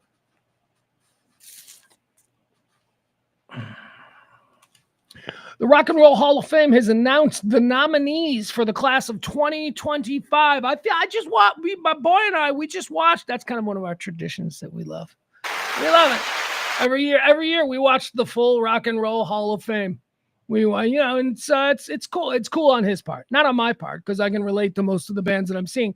He's 15 years old. He's getting this education. It's like sitting in a class for him, but we enjoy it, and he seems to enjoy it. We fast forward through stupid shit. Like, I'm the arbiter. I decide. I'm like, yeah, we don't need to learn about Burt Bacharach. These music sucked. He was all like, why do birds suddenly appear? He's not rock and roll. All right. So we fast forward through some stuff. But the nominees on this year's list are incredible. I am a big fan. Put them all in. Not all of them, but put most of them. All right, some of them. Put some of them in. We'll go with that one. As the pool of artists eligible for the Rock and Roll Hall of Fame continue to get more and more diffuse. What? Diffuse? What? I don't even know what that word means. What is the context of that? Anyway, let's see. It's particularly true this year. The list of nominees this year are all over the board. Yeah, there go a lot of you. Where's my man? Where's my Barney? And where is my Byron? And where is my Jeff? I'm going to throw out some names that are up for the Rock and Roll Hall of Fame that you three are going to be like, that's not rock and roll. Promise you, some of these bands, you're going to be like, no. It's okay. Like I told you, man, look, the Rock and Roll Hall of Fame in Cleveland, it's unfortunately misnamed. It is misnamed. Do you know why? Because it's a huge tourist destination for the city of Cleveland. The city of Cleveland needs the Rock and Roll Hall of Fame to be one of the top tourist destinations in the state of Ohio every single year. And they can't, the fine people of Cleveland, they can't be dependent on the popularity of guitar-based rock and roll, okay? They've got like billions invested into this land and this incredible Rock and Roll Hall of Fame. It is not the Hall of Fame of rock and roll, okay? Just stop holding them to that unbelievably dense criteria. It is the Museum of Popular Music in America. That's what it is. Popular music. it's not only rock and roll. Now, at the time it was created, rock and roll felt like it was never going to die, right? And back when it was created, hip hop was just a flash in the pan. Dance music was just something the gays in Europe are doing, right? That was the attitude when it started. So let's just stop, man. What we need to do with these nominees, and we need to go, are these guys big enough to be in? That's my criteria. Big enough? Because I'll tell you right now, Mariah Carey is one of the nominees this year for the Rock and Roll Hall of Fame. And she's decidedly not rock and roll, but she is fucking big enough. Goddamn right. People are going to travel to the Rock and Roll Hall of Fame for a weekend in Cleveland, and they're going to be drawn to the Mariah Carey exhibit because she's fucking huge. So yes, Mariah Carey might get it, and she should get it because it's the Museum of Popular Music in America. All right, so let's get back into the story. Where is it? It says here it's particularly true this year as the list of nominated artists include, are you ready? Nominated for the Rock and Roll Hall of Fame. Okay. As the list of nominated artists include 8 first-timers. So 8 bands that are nominated this year are on the ballot for the first time. 8 first-timers, one of whom had their biggest hits in this century. So first time on the ballot, and your biggest hit was like recent. You're already, so who could that be? Stay tuned, I'll tell you. One of whom had their biggest hit this century. One of the 8 first-timers, one of whom hasn't had a hit in over 60 years. One of whom has never had a major crossover hit in America, and one of whom has never had a major hit, period. These are all nominees for this year's Rock and Roll Hall of Fame. Some of this year's nominees are as down the center rock as you could imagine. Some of them are only rock by association or rock by attitude. And at least one only really ever rocked in their downtime. All right, so I don't know what that means, but let's check this out, okay? So here's the list. It also has the odds of them going in, okay? So this comes from Billboard. Billboard put out this really great, excuse me. All right, so let's go through the list. Here we go. Oh, sorry, got to close that. Nominated this year for the Rock and Roll Hall of Fame at 10-1 odds, ladies and gentlemen, Billy Idol. Billy Idol. Does Billy Idol get into the Rock and Roll Hall of Fame this year? At 10-1 odds. No, I say no to Billy Idol. Say no to Billy Idol. This year with 8-1 odds, Joy Division / New Order. Joy Division / New Order. Does Joy Division and New Order, the same band, that basically, Dead Guy. Yeah, Dead Guy, new band, different name. Joy Division, New Order, odds at 8-1. Do I put them in? Yeah, I do. Yeah, I do. It's synthesizer music. Whatever, man. We were all fucking rock guys dancing to, how does it feel? It's just part of the culture, man. Joy Division, New Order. Joy Division, really important. New Order, hugely successful.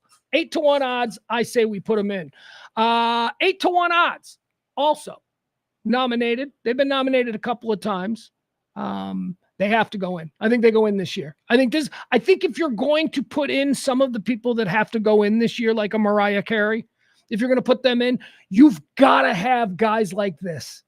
You've got to have Bad Company. Bad Company. Paul Rogers. I feel like making wow.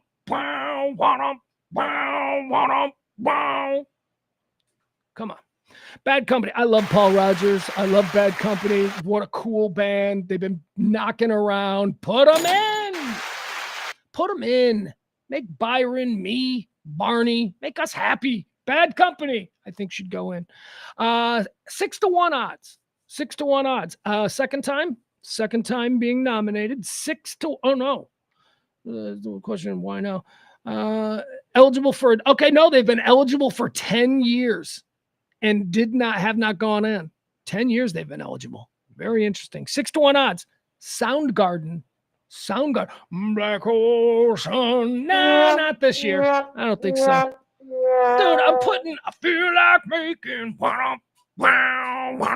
I'm putting Bad Company in Soundgarden. You can wait. You can wait another year. Okay. Let's revisit this next year. I mean, Chris Cornell's dead. If he had died this year, then you didn't get in the year that he died. So I don't know what to tell you, Soundgarden. I think you'll eventually get in, but like I said, we're putting bad company in. Here's another guy. Sorry, Soundgarden, but you know who's not in? Chubby Checker. Come on, baby. Let's do the twist. Chubby Checkers, 5-1 odds. Chubby Checker, no other artist on this ballot has their legacy as tied to one song as Chubby Checker, though he did have another number one hit called Pony Time. Most voters will know him first and foremost from the twist. He's been on the ballot a whole bunch of times. He never got in. People think that this is the year that Chubby Checker's going to get in. Chubby Checker. I say no. You want to know why? Here's why. Chubby Checker's been on the ballot since like day one, since they opened the Rock and Roll Hall of Fame. He was probably one of the very first people they considered, and they went, yeah, no. And then the next year they're like, yeah, no. And then like for the last 40 years, they've been like, yeah, no. Time has passed. I don't think Chubby Checker's getting into the Rock and Roll Hall of Fame. You know what Chubby Checker could get? Chubby Checker could get like we'll do like a little thing about the cultural impact of the twist and how that inspired other dance crazes and all. He can do that, but as a real bona fide member, he has one hit. Come on, baby. Chubby Checker, I'm sorry, dude. You ain't getting into the Rock and Roll Hall of Fame. If you didn't get in 20 years ago, you ain't getting in now. Here we go. 4-1 odds to get into the Rock and Roll Hall of Fame. Been calling for this for a couple of years. One of the great bands of the 1990s. I've seen them 5 times. I love this band. They came back. They played at Fire Raid, they played. It was the first time I'd seen them together and they wailed. 4-1 odds. Book it. They're going into the Rock and Roll Hall of Fame this year. The Black Crowes. The Black Crowes, the Robinson brothers. Guys, you got to understand the importance of the Black Crowes, okay? The Black Crowes exploded on the scene and found massive success at a time when nobody was allowed to play rock and roll that wasn't from Seattle or playing grunge. They kicked the door in with more Southern rock straight out of the Allman Brothers. The Black Crowes, man, did their own thing. They overturned the apple cart, and then they said, fuck you, we're done. And they're out. Hold that thought on the Black Crowes. The Black Crowes are going in. They have to. And there's another group that's going in that has to go in with them because they're the exact same band. The Black Crowes, 4-1 odds. I say put them in. We're going over a list of this year's Rock and Roll Hall of Fame nominees. These are the people who are eligible to be voted in this year, and we're going to decide who's going to get in and who's not. Here's one, 4-1. 4-1 odds, really better than the Black Crowes. A band called Mana. It's a Mexican band. It's a Mexican rock band that never had any American hits, but they're big in Mexico, so See, this is one of them DEI things. This is like, we've got to include bands that never played on American radio. We don't know anything about them. I mean, are they good? I don't know. But we're not going to put Chubby Checker in, but we're putting Mana in. Hard to judge the case of the legendary Mexican rock band as no Spanish rock act, Rock en Español act has ever been inducted to the Rock Hall. Its case will certainly be a rallying cause for many Rock Hall members, particularly if it becomes a popular movement online. But the group's unfamiliarity to many other members may be a pretty big stumbling block for its induction, particularly on this nomination. Come on, if we're not putting Chubby Checker in, we can't put a band that nobody knows. I mean, Adam Reyna, maybe your dad knows this, right? Maybe. It's very too culturally specific. Didn't cross over, right? Mana, stop it. 4-1 odds. They say it might go in. Joe Cocker. 3-1 odds. What would you do if I sang? Hard to. Joe Cocker never did a goddamn thing on his own in his life. He got shit-faced drunk and then went out and sang other people's songs. Better than those people sang them. I'll give him that. Why would you? That's not a Joe Cocker song. That's a Beatles song, you fucks. Everybody thinks it's a Beatles song or Cocker song. What else did he do? He also, love lifts us up where we belong.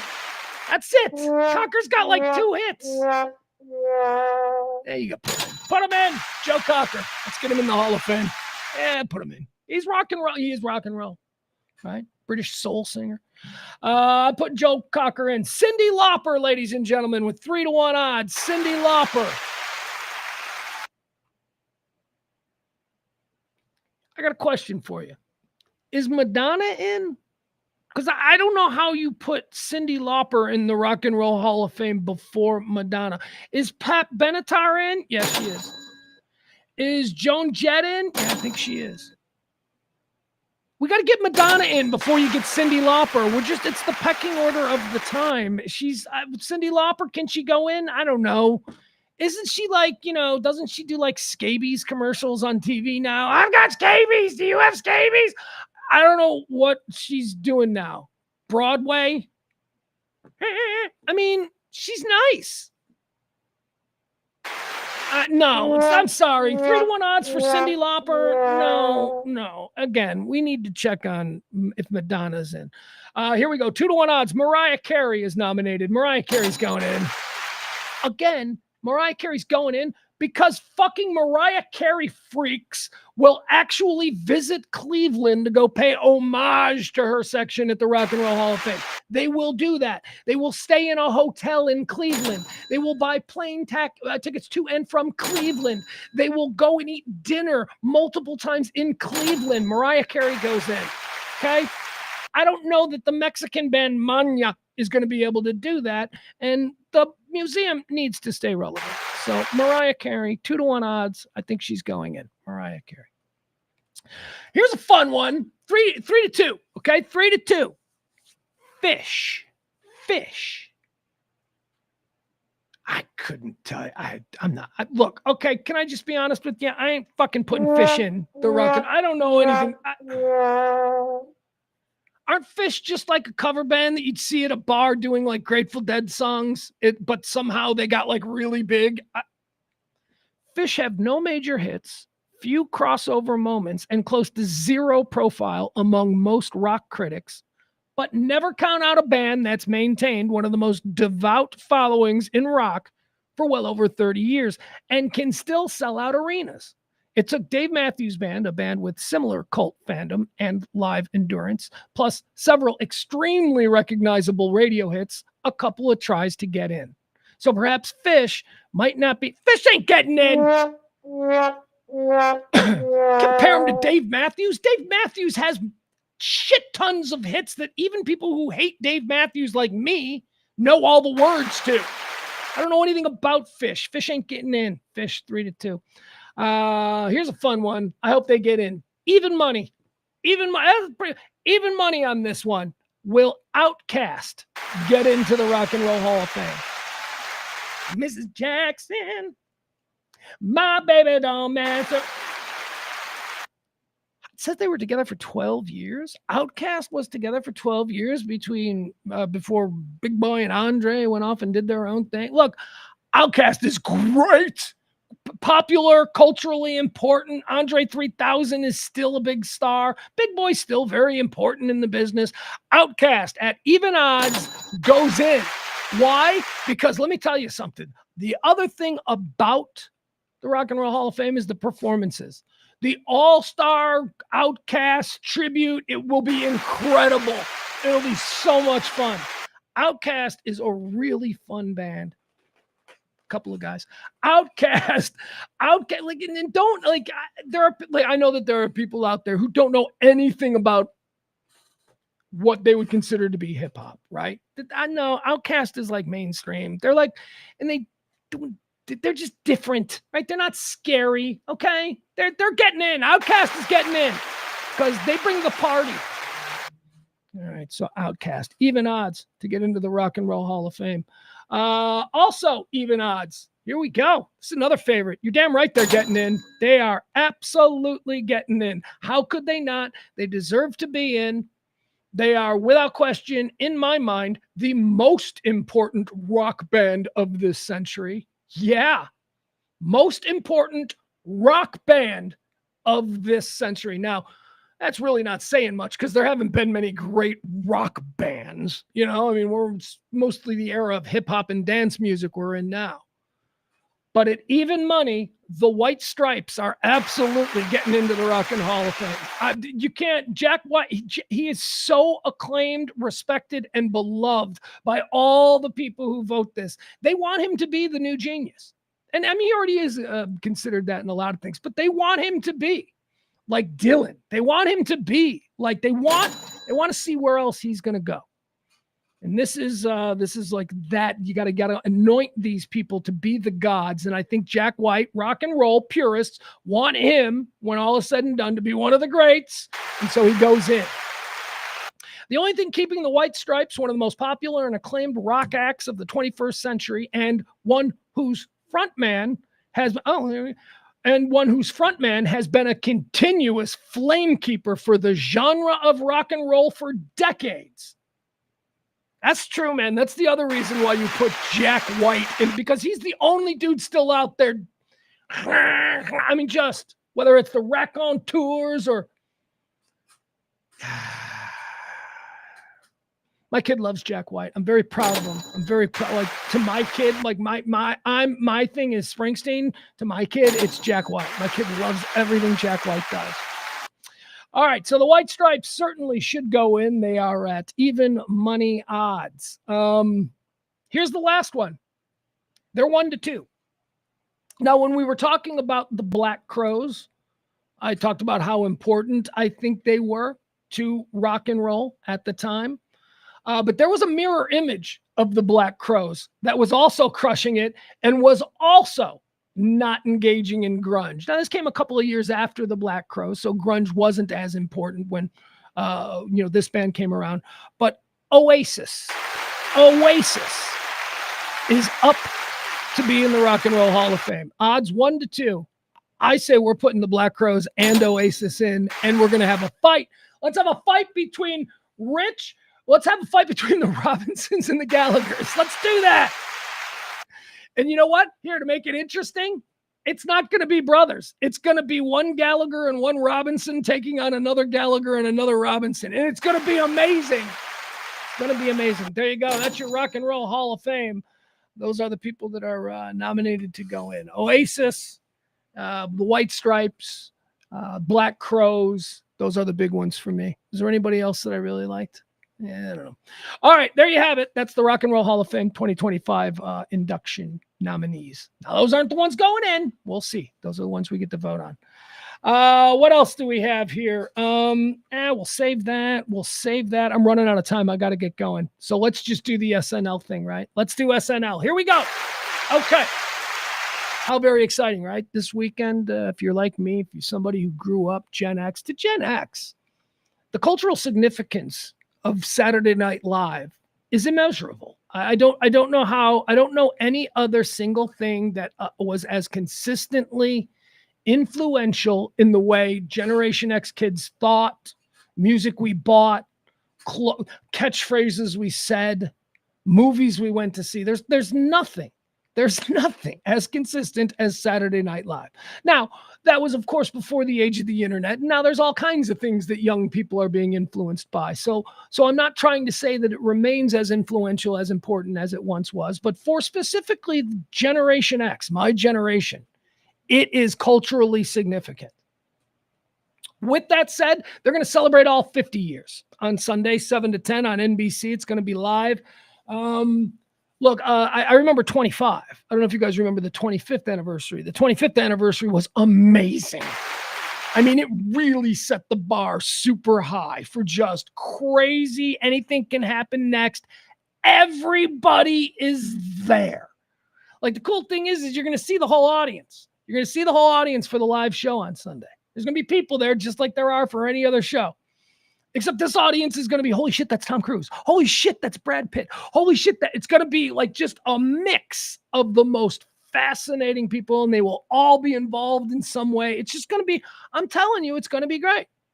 And I'm telling you, it's going to be great because I remember vividly how great 25 was.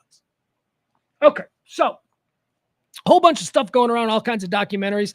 There's also, I think it's debuting on Monday night, a Lorne Michaels documentary, a deep dive Lorne Michaels documentary. I believe Peacock's going to put it out. That debuts the Monday after Saturday Night Live 50, which is Sunday. So Monday, President's Day, I guess, is when that'll be released. Okay. Everybody's talking about their favorite sketches. And, can I also say favorite sketches? I don't like this default attitude that, like, the greatest sketch in the history of Saturday Night Live was More Cowbell. More Cowbell's the fun. No, it's not. It's not even. Now, certainly More Cowbell has stood the test of time because that sketch also coincided with the popularity of memes and digital distribution of content and viral video. So stop it with that. That's not the funniest sketch of all time. When I think of like the funniest Saturday Night Live sketches of all time, I think mostly of pre-produced commercials that were incredible, super funny. I think of Schmidt's Gay Beer. Remember Schmidt's Gay Beer? Adam Sandler and Chris Farley have a pool party and they open up a beer and all of a sudden the pool is filled with gay dudes in Speedos. Schmidt's Gay. That was hysterical.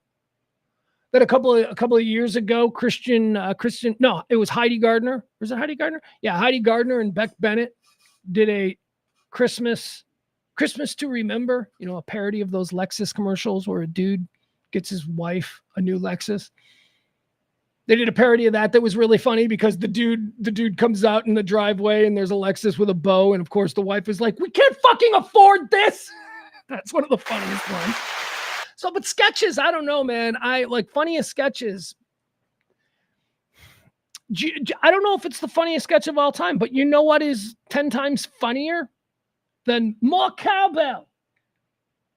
Which is just an example of like how do you just say More Cowbell is the funniest sketch?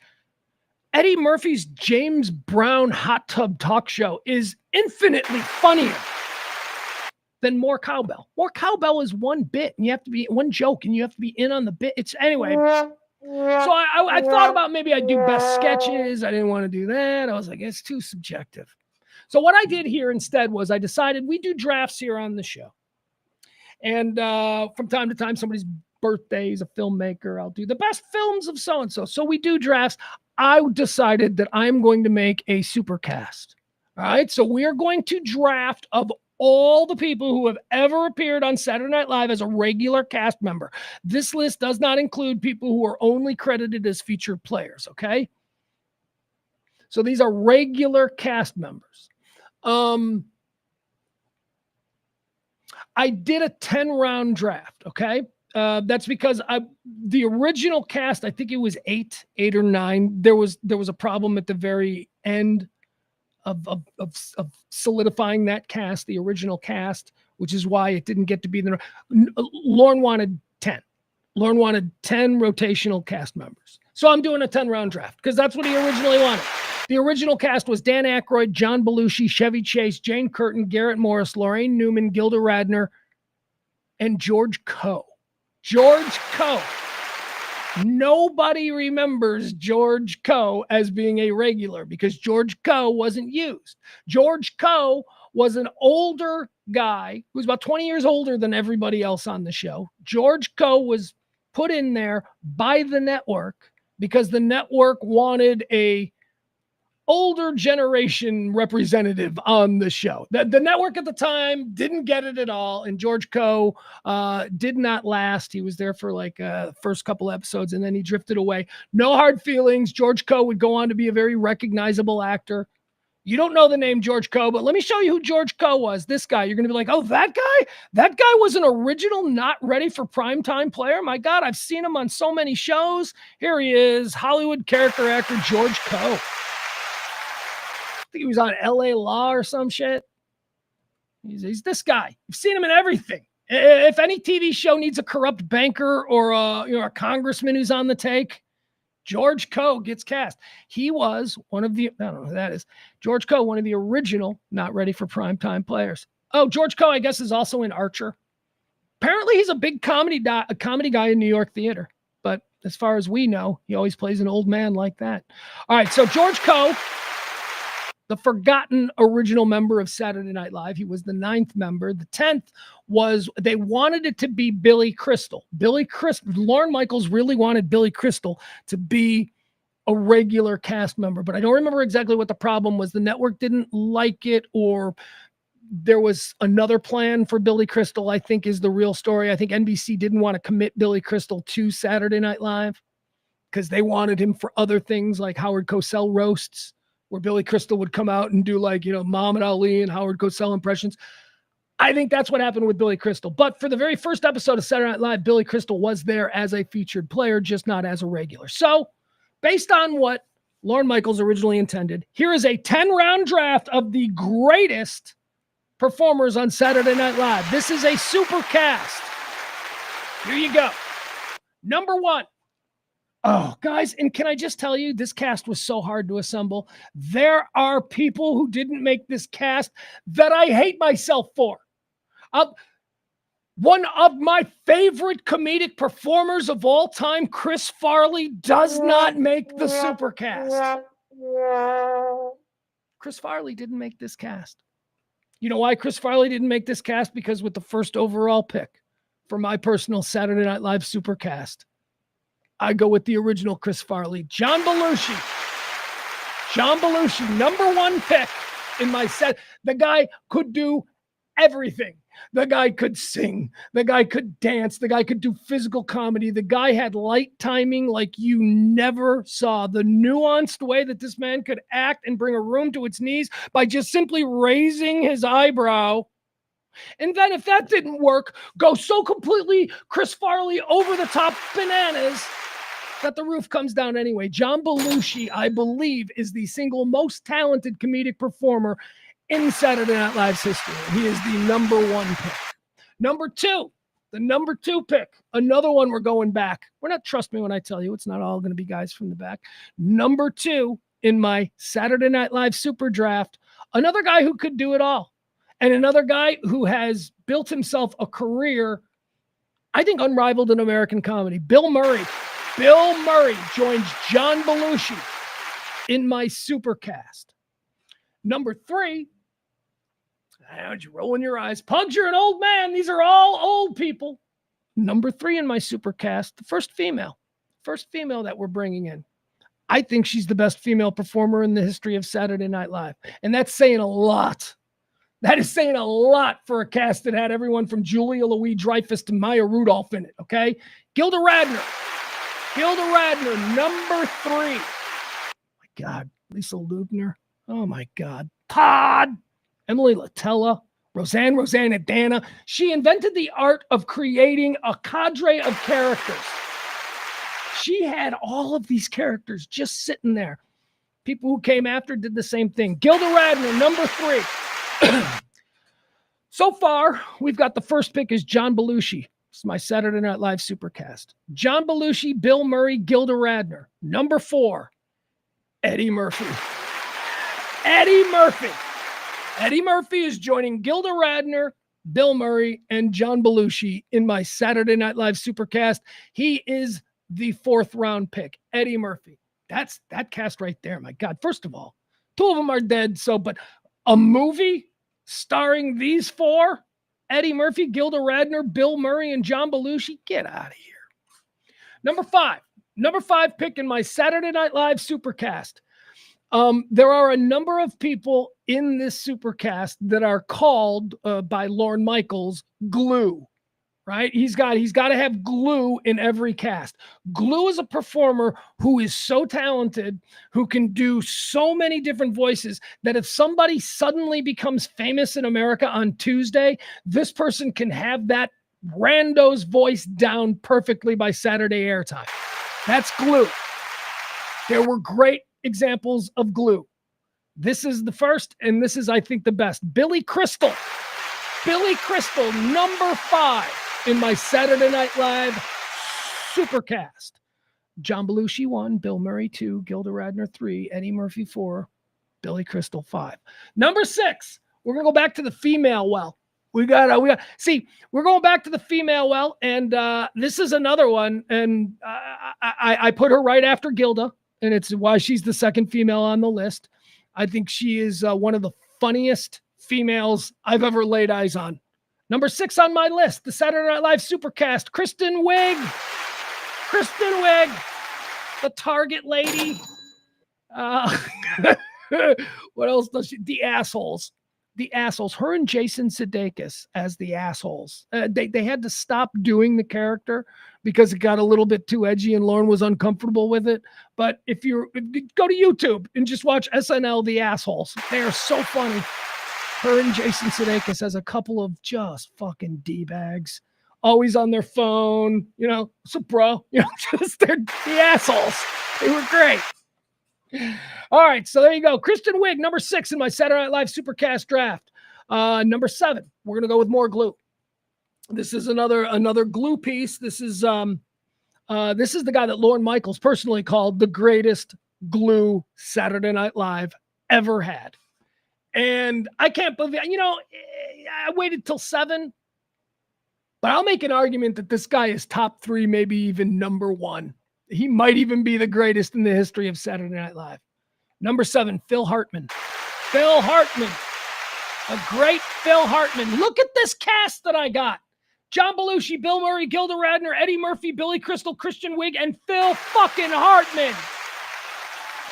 Don't tell me that there hasn't been all kinds of amazing talent that came through Saturday Night Live, because this is a killer cast. Number 8 on this cast, because I got Kristen Wiig, and I love how these two work together. And I just love this guy. I think he's I think he's going to be a huge movie star in the coming years. I mean, a big time movie star. And God knows what this guy is capable of doing. He is so incredibly likable and hysterically funny at the same time. Jason Sudeikis, number 8. My Saturday Night Live Supercast.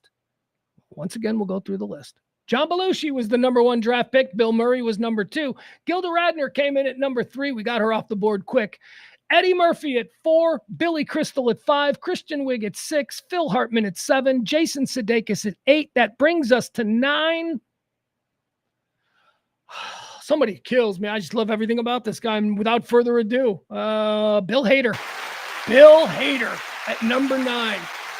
He is equal parts leading man. He could play the straight lead in any cast, or he could be the glue. Bill Hader does imitations. Bill Hader does voices. Bill Hader does Vinny Vidici, his Italian gibberish speaking television show host. It's a sketch of Vinny Vidici. That is incredible. That is when you watch him and the way he's, it is incredible. He is speaking gibberish. Bill Hader, incredibly great. All right, and number 10. This ain't just because I needed another woman, and I desperately did. As I was putting this list together, I'm like, I really need another woman. So find me the women that I still have at my disposal, and then find me all the other guys. And guess what?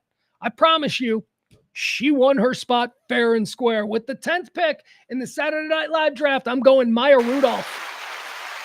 I'm going the incomparable Maya Rudolph. We're going to need somebody to do Oprah and Beyonce and Michelle Obama and any other. She's incredible. All right, there you have it. That's my Saturday Night Live Supercast. Number 1, John Belushi. 2, Bill Murray. Number 3, Gilda Radner. Number 4, Eddie Murphy. Number 5, Billy Crystal. Number 6, Kristen Wiig. Phil Hartman at 7, Jason Sudeikis at 8, Bill Hader at 9, and Maya Rudolph at 10. How about some featured players, though? Because like every cast has got to have your featured players. Oh, I got some featured players. Let's see here. Julia Louis-Dreyfus is a featured player. Tina Fey is a featured player. Amy Poehler is a featured player. Chevy Chase is a featured player. Joe Piscopo is a featured player. Adam Sandler is a featured player. The legendary and iconic Martin Short only rates. Featured player on my list. Mike Myers and Dana Carvey are both featured players. as is the greatness, Chris Farley. One of my favorite people. Those are the featured players. I stand by my list. I stand by my supercast. I think we could. Pull off any sketches. All right. So another thing that I wanted to do here, because Adam Rayner was sending me some interesting stuff. Apparently, Bill Simonson has got a Saturday Night Live. I don't know, supercast or something. I'm not sure what he sent me, but I did see he sent me something about another very important component of Saturday Night Live that is independent of Saturday Night Live itself. Very important, and that is Weekend Update. Right now, at my age, Weekend Update is the only thing that I have to watch. I do watch everything, but the Weekend Update is like, all right, shut up. I'm watching the update. So the update, who is the best in history? I've got a countdown, 3, 2, and 1. Who I believe are the best duo. Now, honorable mention to the first people to really turn Weekend Update into something that people talked about on Monday morning. Chevy Chase was the original guy. He did fine. He was just like, I'm Chevy Chase. I'm just doing stuff that I think is funny. He was fine. It didn't really know what it was when Chevy Chase was doing it. So an honorable mention, best Weekend Update goes out to Dan Aykroyd and Jane Curtin, because they're the first two-person team who kind of, they brought people on to do bits with them. That's when Weekend Update started to become can't miss TV, other than just filler in the middle of the show while they changed costumes, which is what it was originally designed to be, which is what Chevy Chase was sent out there to do. Okay, so Jane Curtin and Dan Aykroyd. Jane, you ignorant slut. Counterpoint. Never forget hearing that. That's how I learned what the word slut was. I don't know. I'm like 7 years old watching Saturday Night Live, and Jane Curtin makes some salient political point, and then Dan Aykroyd turns to her with a rebuttal and begins with, Jane, you ignorant slut. So honorable mention to them. Number 3, the third best Weekend Update was performed by Colin Quinn. Colin Quinn was really funny.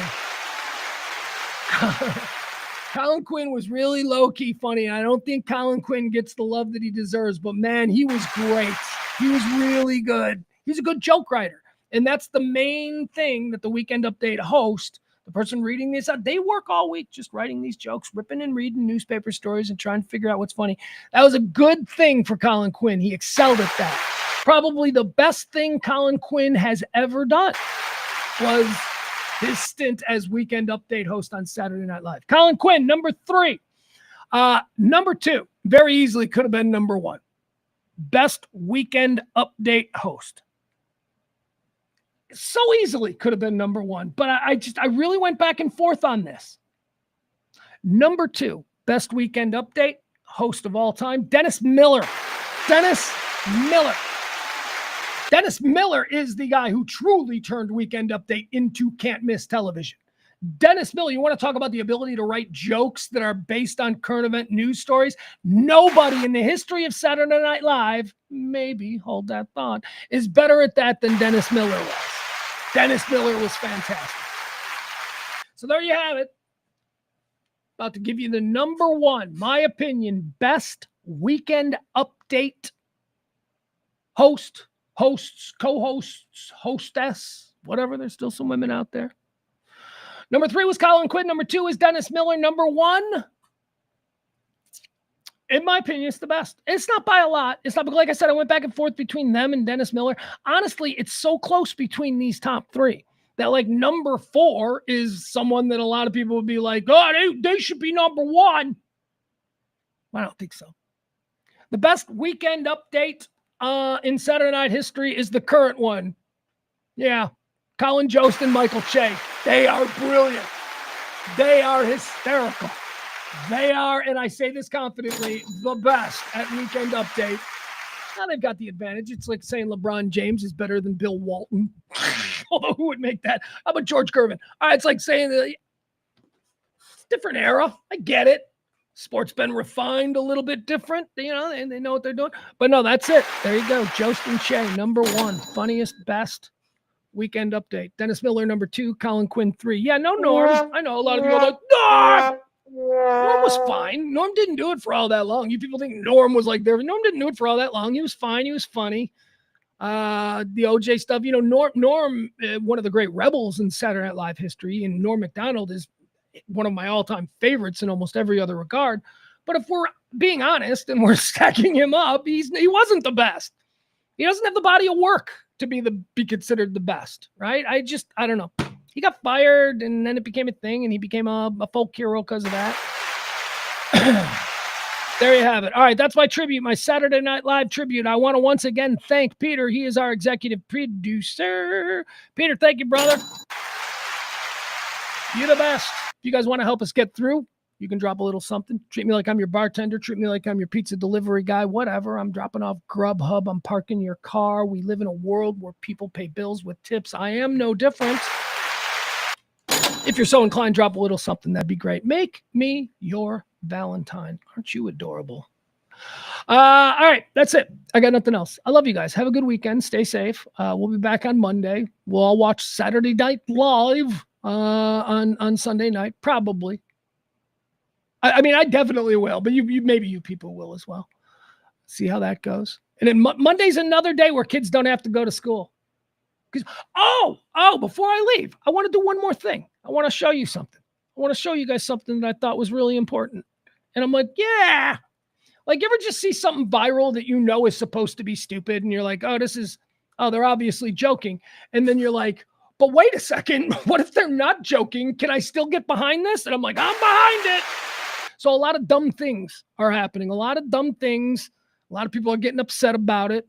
They're not terrible things that are happening, but they're dumb things, like renaming Gulf of America or Gulf of whatever's going on down there. That's dumb.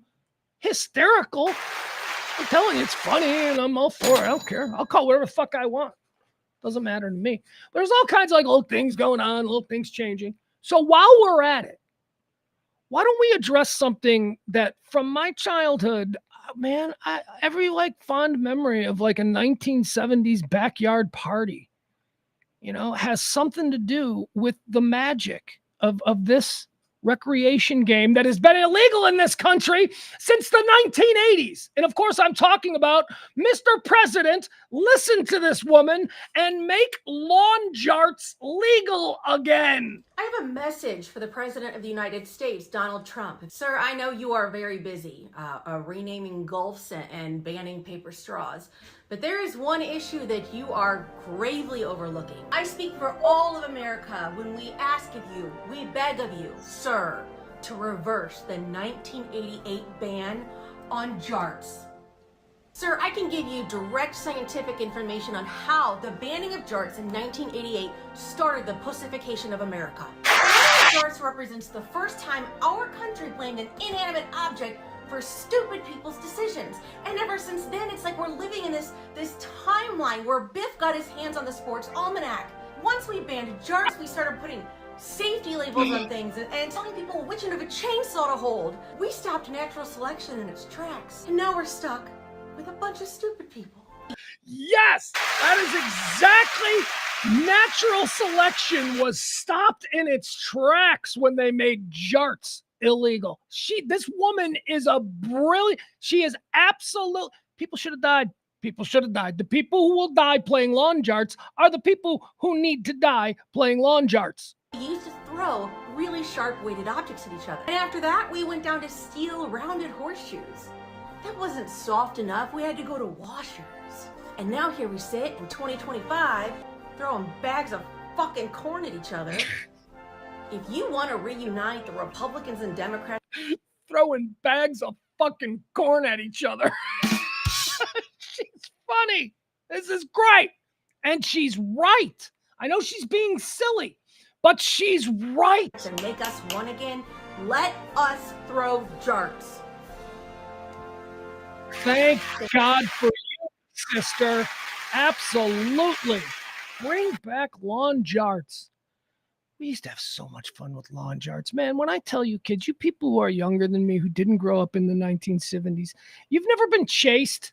You've never been chased by somebody just flinging lawn jarts at you. You've never been hit square in the center of your back by a lawn dart that some cousin hurled at you from across the backyard.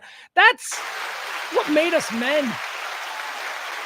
Lawn darts. Why? Because, some drunk ass threw it and he threw it and it hit a baby in a carriage. That's the story we always heard. They're illegal because a baby in a carriage. Get the baby in the carriage away from the drunk fucking uncle throwing darts in the yard. How about that? No baby ever died from lawn darts, but that was the story. That was what we heard. They made it illegal. It's just, and I argue and rant about this kind of thing all the time. It's just another example of the nanny state. It's just another example of how none of us are capable of, making proper choices or, God forbid, dealing with the consequences of those proper choices. No, we all can. We just don't care as much as you probably think we should. So let us have our lawn darts. Let us have legalized heroin. Let dudes who can't get laid call up a nice fancy lady and for a couple $100 get laid. Stop nanny stating us. Stop it. Yes, I think that I'm going to choose to wear a helmet if I'm on a motorcycle anyway. I will also choose to wear a seatbelt. But you don't have to nanny state us to death with this stuff. Bring back lawn darts. All right. I once got hit dead center in the back by a lawn dart that was hurled. That's why I said that. If you thought it sounded a little too specific, I was not speaking hypothetically. Right in the back. And I remember thinking, could I have died? And I couldn't have died. They aren't that sharp. They're not like daggers. They were blunt on the end, but they would, if, right angle, they will definitely stick in some nice fresh sod. But they're not going to pierce you. They're going to hit you and it's going to go thud and it's going to hit you in the back and you're going to be like, oh, I'm dying. Because we all thought they were like spears. Like the Persian army's throwing these spears at us. I don't know. The Persian army even have spears. I don't know. We got to get out of here. I start talking about shit I know nothing about. We're in trouble. Although that could be kind of thing I do every day. All right. I love you guys. Appreciate you. Thank you to Peter, our executive producer. Tip the show. Love the person you have. Congratulations. If you are in a committed and loving relationship, do not take it for granted because I know those hippies are all kinds of bullshit. But the thing about love being all there is, they got that one right.